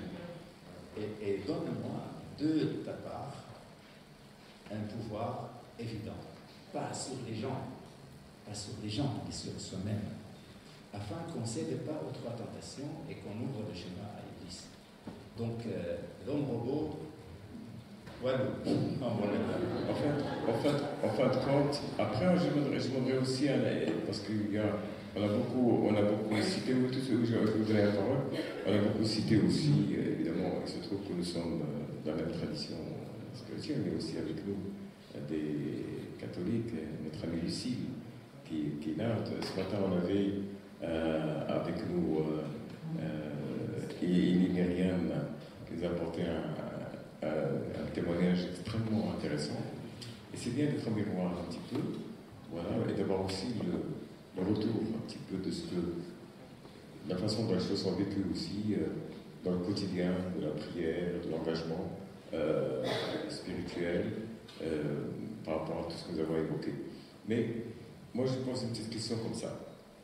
On peut programmer des ordinateurs tout puissants. Mais est-ce qu'on peut programmer des ordinateurs humbles? Je ne sais pas. Quand on peut poser une colle à l'ordinateur, on va devenir range-toi pour devenir humble.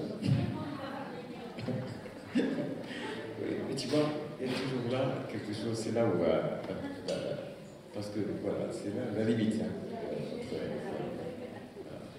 Comme on dit, la limité c'est l'anti-ego. Et forcément l'ordinateur ne fait que exprimer quelque chose de l'ego, de la puissance de l'ego. Donc tu vois, c'est ça qui est intéressant de tester en quelque sorte. Hein? Parce que même si l'ordinateur se programme humilité, il va être dans une contradiction de celui qui dit « je suis humble ». N'est-ce pas? Donc il va bugger tout de suite. Il va tout de suite bugger. Alors, voilà, il y a Asma, peut-être aussi, si tu veux dire quelques mots. Hein, Asma, je pense qu'elle demandait la parole, puis monsieur aussi également, auquel on va donner la parole, puis Ekram. Voilà. Et... je serai très bref et je te remercie encore pour ce délicieux moment. Ce sujet me fait penser au fait que l'homme de tout temps a envie de contrôler le temps qui passe. De quoi s'agit-il ici? Vivre plus longtemps. Qu'est-ce que le temps?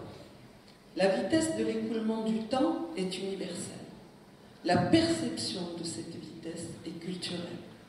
Est-ce qu'un Japonais perçoit le temps comme un Marocain du Sud ou du Moyen Atlas ou de la Silicon Valley.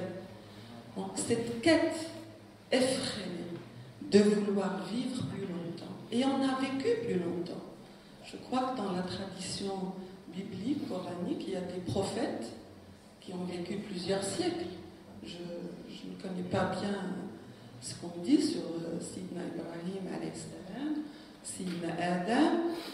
Quel que soit le nombre d'années, que l'on vieillisse avec des rides ou avec de l'acide hyaluronique, de toute manière, le temps passe. Comment est-ce qu'on peut arrêter le temps? Est-ce qu'on peut revenir en arrière? Est-ce que demain nous appartient? Ce qui nous appartient, c'est ce moment délicieux que l'on passe ensemble. Si on le passe avec Dieu, si on le passe avec l'idée que quel que soit notre devenir, un jour, nous verrons Dieu. Alors peu importe que l'on vive 150 ans, ou 20 ans, ou 3 siècles. Et parfois, mon Dieu, si on vit 3 siècles, le temps pourra nous sembler très long. Voilà, pour cette réflexion tout à fait subtile et intéressante, et spirituelle en réalité. Lucille, alors on va te donner et puis tout ça après monsieur.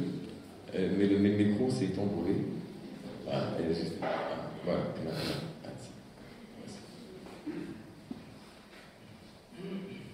Je n'ai pas quelque chose de spécial à dire. Je suis très touchée de tout l'échange qu'on a entendu, tout particulièrement de l'apport de Khaled Boumo. J'ai eu l'occasion de lire son livre sur le Coran qui m'a beaucoup touchée. C'est une des plus belles choses que j'ai lues. Alors je voulais le remercier.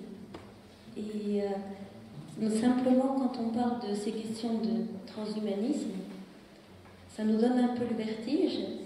Et moi, je suis touchée aussi du décalage qu'on peut vivre par rapport aux questions de santé. Il se trouve que je travaille ici comme infirmière à l'hôpital. Là, je viens de quitter mon service avec les bébés. Et les conditions de soins, voilà, j'entends des gens qui mettent toute leur science pour accumuler des années. Et on n'a parfois pas les moyens de sauver des vies, alors que ce n'est pas des problèmes si compliqués, mais bon, on a les moyens qu'on peut. Voilà, je trouve ce décalage aussi, c'est entre nos sociétés, c'est quelque chose qui m'interpelle. Mais, voilà. Mais sinon, je suis tout à fait en communion avec le travail de résistance. Merci.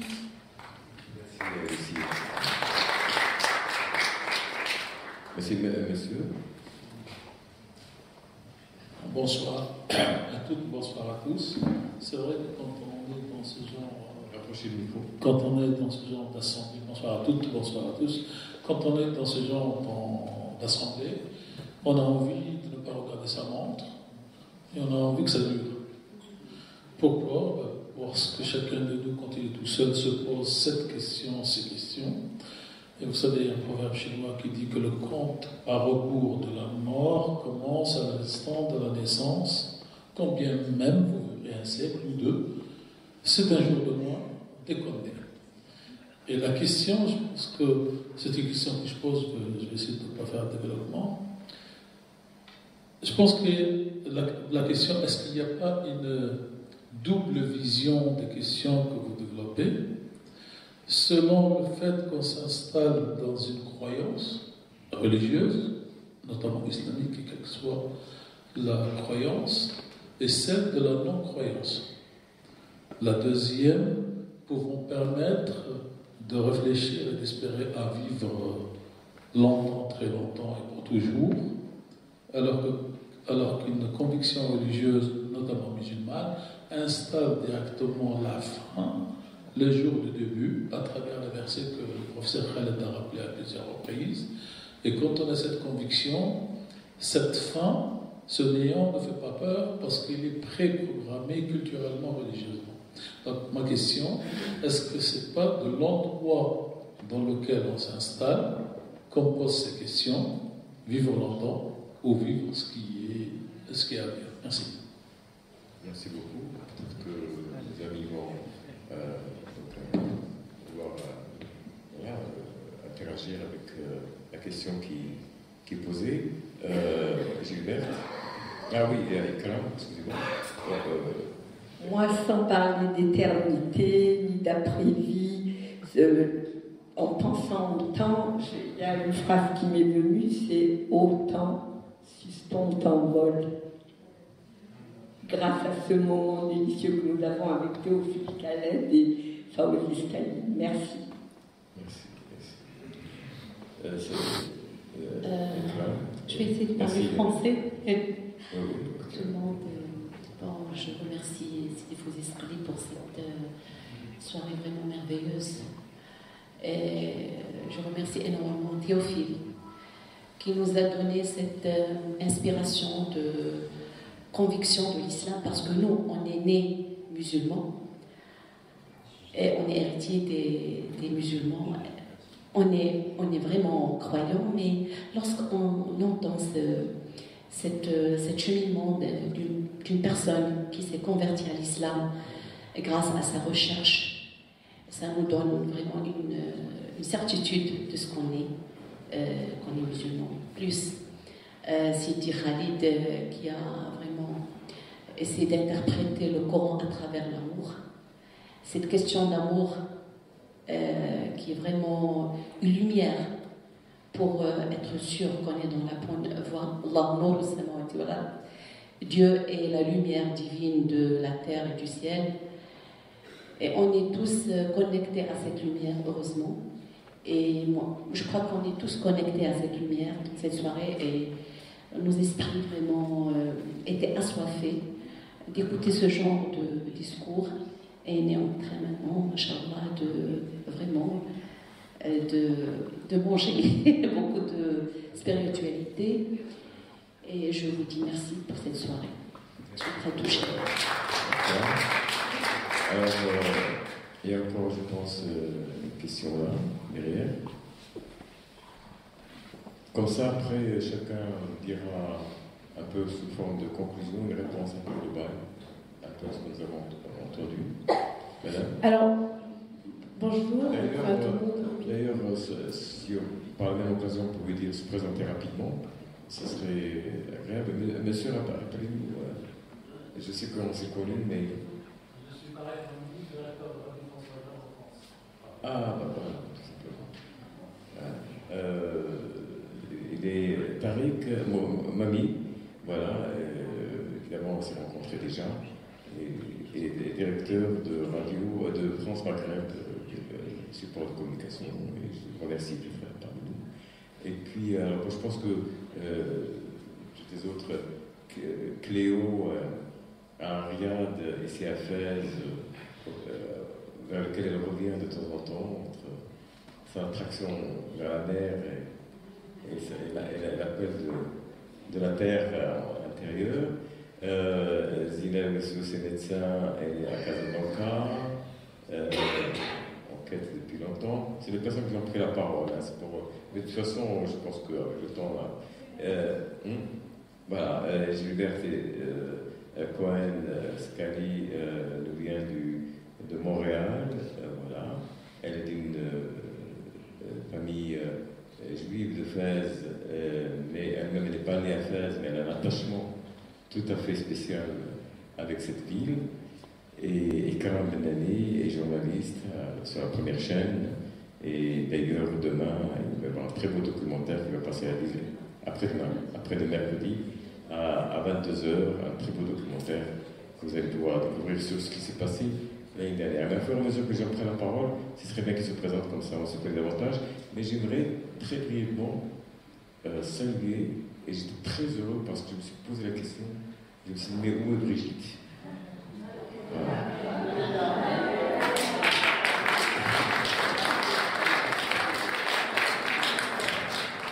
Brigitte est une compagnonne de route depuis la création pratiquement de ce festival. Et elle est là chaque année.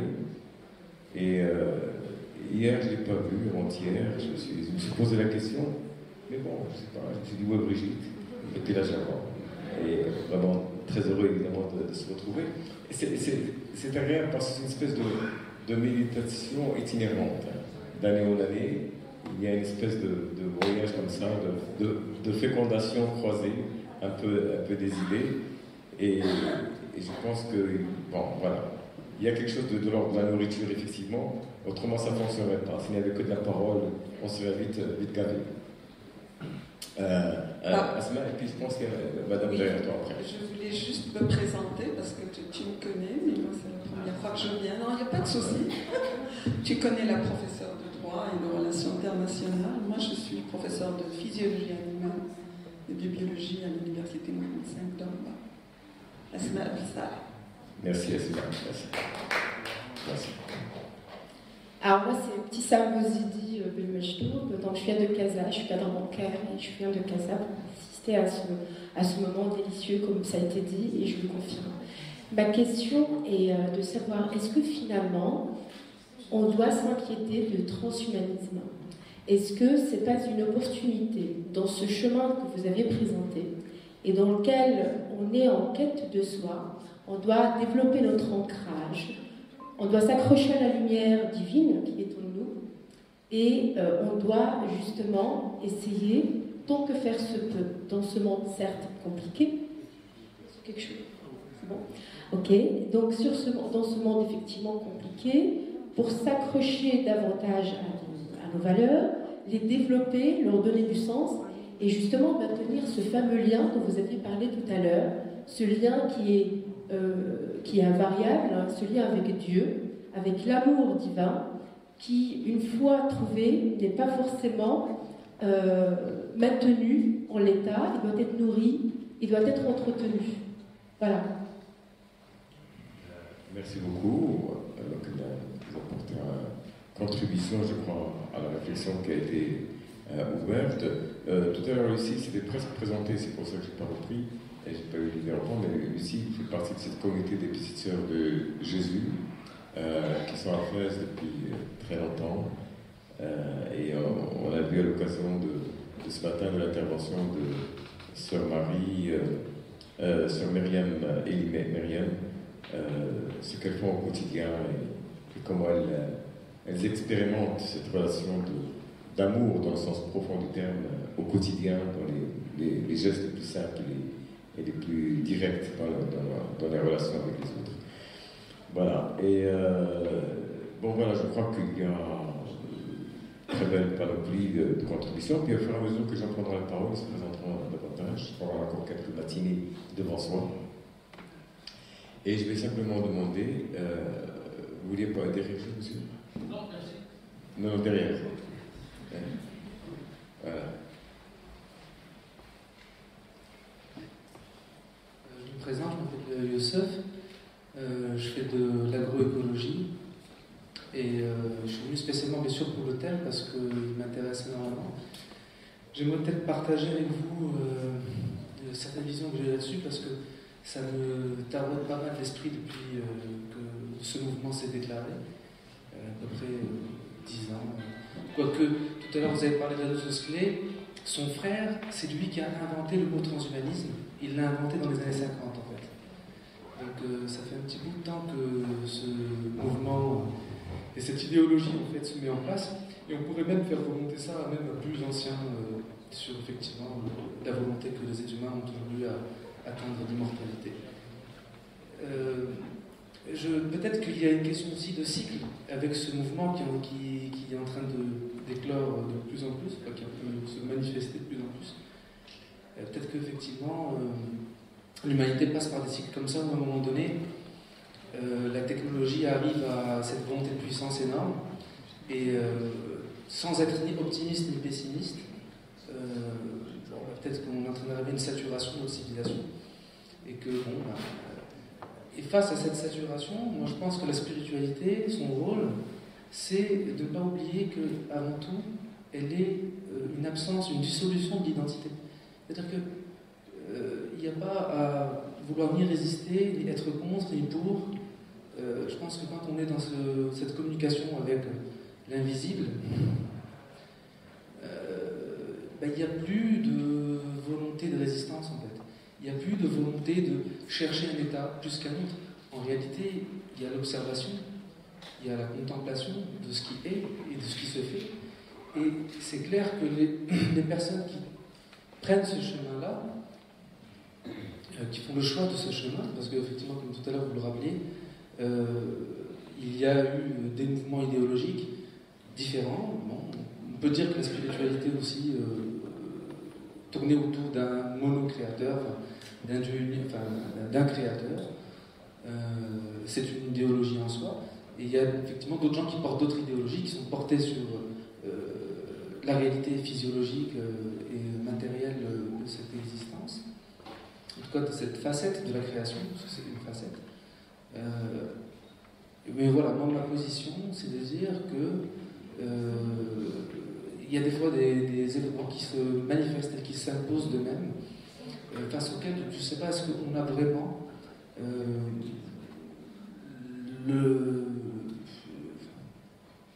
l'acte de vouloir y résister. Vous avez raison, c'est vrai que mon résistance, évidemment, il est pris dans un certain sens, mais c'est pas être simplement dans une situation de réaction. Parce que si on ne fait que réagir, on est dépendant de sur quoi on réagit. Donc on est bien d'accord là-dessus, et que la spiritualité nous libère de la réaction. Voilà. Alors en tout cas, maintenant je vais donner la parole pour conclure. Chacun peut votre 2 minutes ou 3 minutes, n'est-ce pas, pour conclure cette belle table ronde. Et voilà, donc Théophile, tu as le micro. Donc, à vous la parole. Et pour un peu répondre globalement, parce que de toute façon, ce n'est pas forcément des questions en tant que telles, mais répondre à l'esprit de ce qui a été, voilà, ce que vous avez été présenté. Je vais essayer donc de faire vite, mais en fait, je voulais réagir à ce que vous disiez. Mais pour peut-être résumer, en tout cas, c'est un problème philosophique qui a bien de l'avenir devant lui. C'est-à-dire que déjà on est face à une extrême complexité. Il n'y a pas un transhumanisme, il y a des transhumanismes, et qui se déclinent sous tellement d'angles, de points de vue, d'angles de vue, y compris d'ailleurs des croyants. Bon, vous savez qu'aux États-Unis, on pourrait créer une religion en 5 minutes. Et il existe une église aux États-Unis qui s'appelle l'église de la vie perpétuelle. Donc des gens qui adhèrent totalement au transhumanisme. Alors, il y a certaines visions du transhumanisme. Entre autres, oui, par exemple. Et, donc voilà, c'est un problème philosophique d'une extraordinaire complexité, je crois. À nous de continuer à bien nous enraciner dans l'amour de celui à qui on doit notre existence. Merci beaucoup Théophile pour cette parole.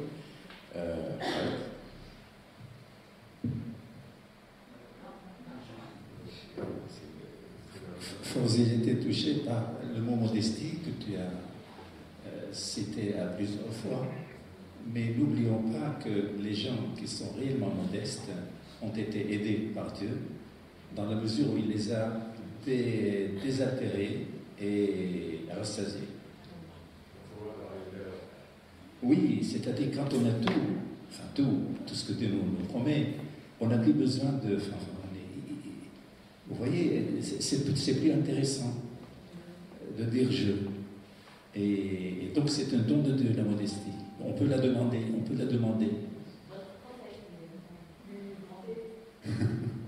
Et là, je te remercie. Du coup, je te tutoie, tu vois.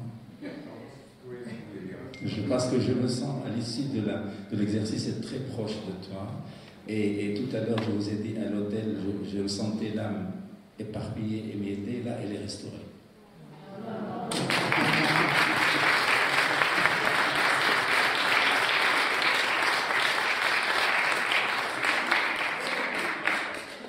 Oui.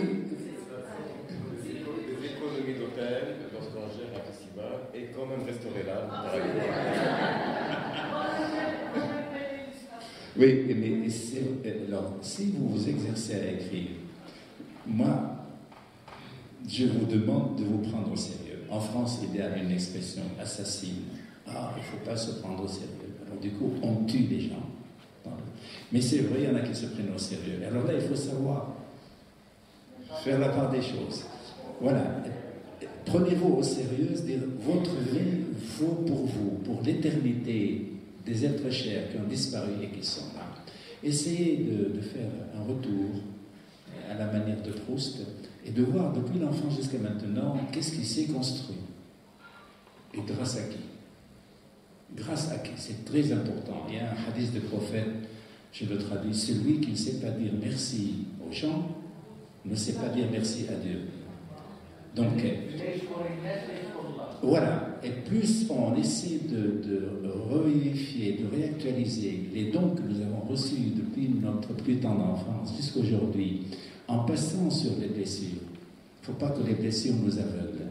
On a reçu des choses, c'est ça qui nous permet d'être ici et de partager tout ce que nous mettons. Et vous allez voir qu'il y a quelque chose qui émerge.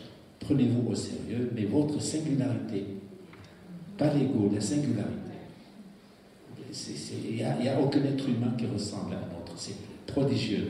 Et alors, si c'est le cas, mais pourquoi Dieu se serait-il amusé à créer tant de singularités si ce n'était pas important qu'on soit singulier? Donc, moi, je vous renvoie à vous-même. Ce n'est pas une conclusion, c'est une ouverture, c'est un appel au travail pour que vous lisiez en vous-même ce que Dieu a déposé et ce qu'il n'arrête pas d'activer.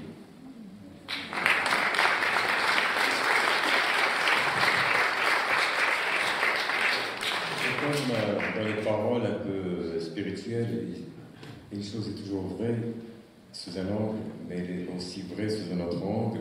Je vois tout à l'heure quelqu'un qui m'a dit « prenez sérieux, mais pas trop ». On voit bien ce que vous voulez dire Khaled en parlant de cela. Mais ça fait penser à quelque chose. J'avais vu une fois, j'entrais dans une association à Lyon, chrétienne, qui m'a accueilli pour faire une conférence. Et il y avait un papier accroché sur un mur qui s'appelait « Les nouvelles béatitudes ». Alors, si j'ai lu ça, alors c'est quelqu'un qui s'est amusé à « bienheureux les fêlés parce qu'ils laissent passer la lumière ». Et bienheureux ceux qui savent rire d'eux-mêmes parce qu'ils n'ont pas fini de s'amuser. On va finir là-dessus. Pourquoi? Parce que je crois que c'est quelque chose qui a traversé aussi toute notre conversation et qui est très importante, qui nous a donné. Ce que nous venons de partager, c'est un moment d'autoconscience, de prendre conscience de certaines choses. Et ce qui se joue, et ce qui peut-être, les ordinateurs n'auront jamais, en dépit de tout, si conscience d'eux-mêmes. Voilà. Et c'est là-dessus. Le dhikr, c'est véritablement cela. C'est la conscience de soi. C'est le rappel de soi. Et je crois que c'est peut-être cela qui est aussi intéressant à prendre en compte. En tout cas, on a passé un moment comme ça, de dhikr d'une certaine façon, où on a pris conscience d'un certain nombre de choses qui se jouent et qui sont évidemment très importantes et très sérieuses. Une question. Est-ce que tu considères que ce que nous venons de vivre est un dhikr? Complètement. Et d'ailleurs, si ce n'était pas le cas, c'est ce que je disais. Je disais, nous venons de vivre, c'est un road min riyad al-jannah. روض إذا مررتوا على حلق الذكر si vous passez par un jardin de dhikr, abreuvez-vous. Eh bien, c'est un jardin de dhikr, je rappelle.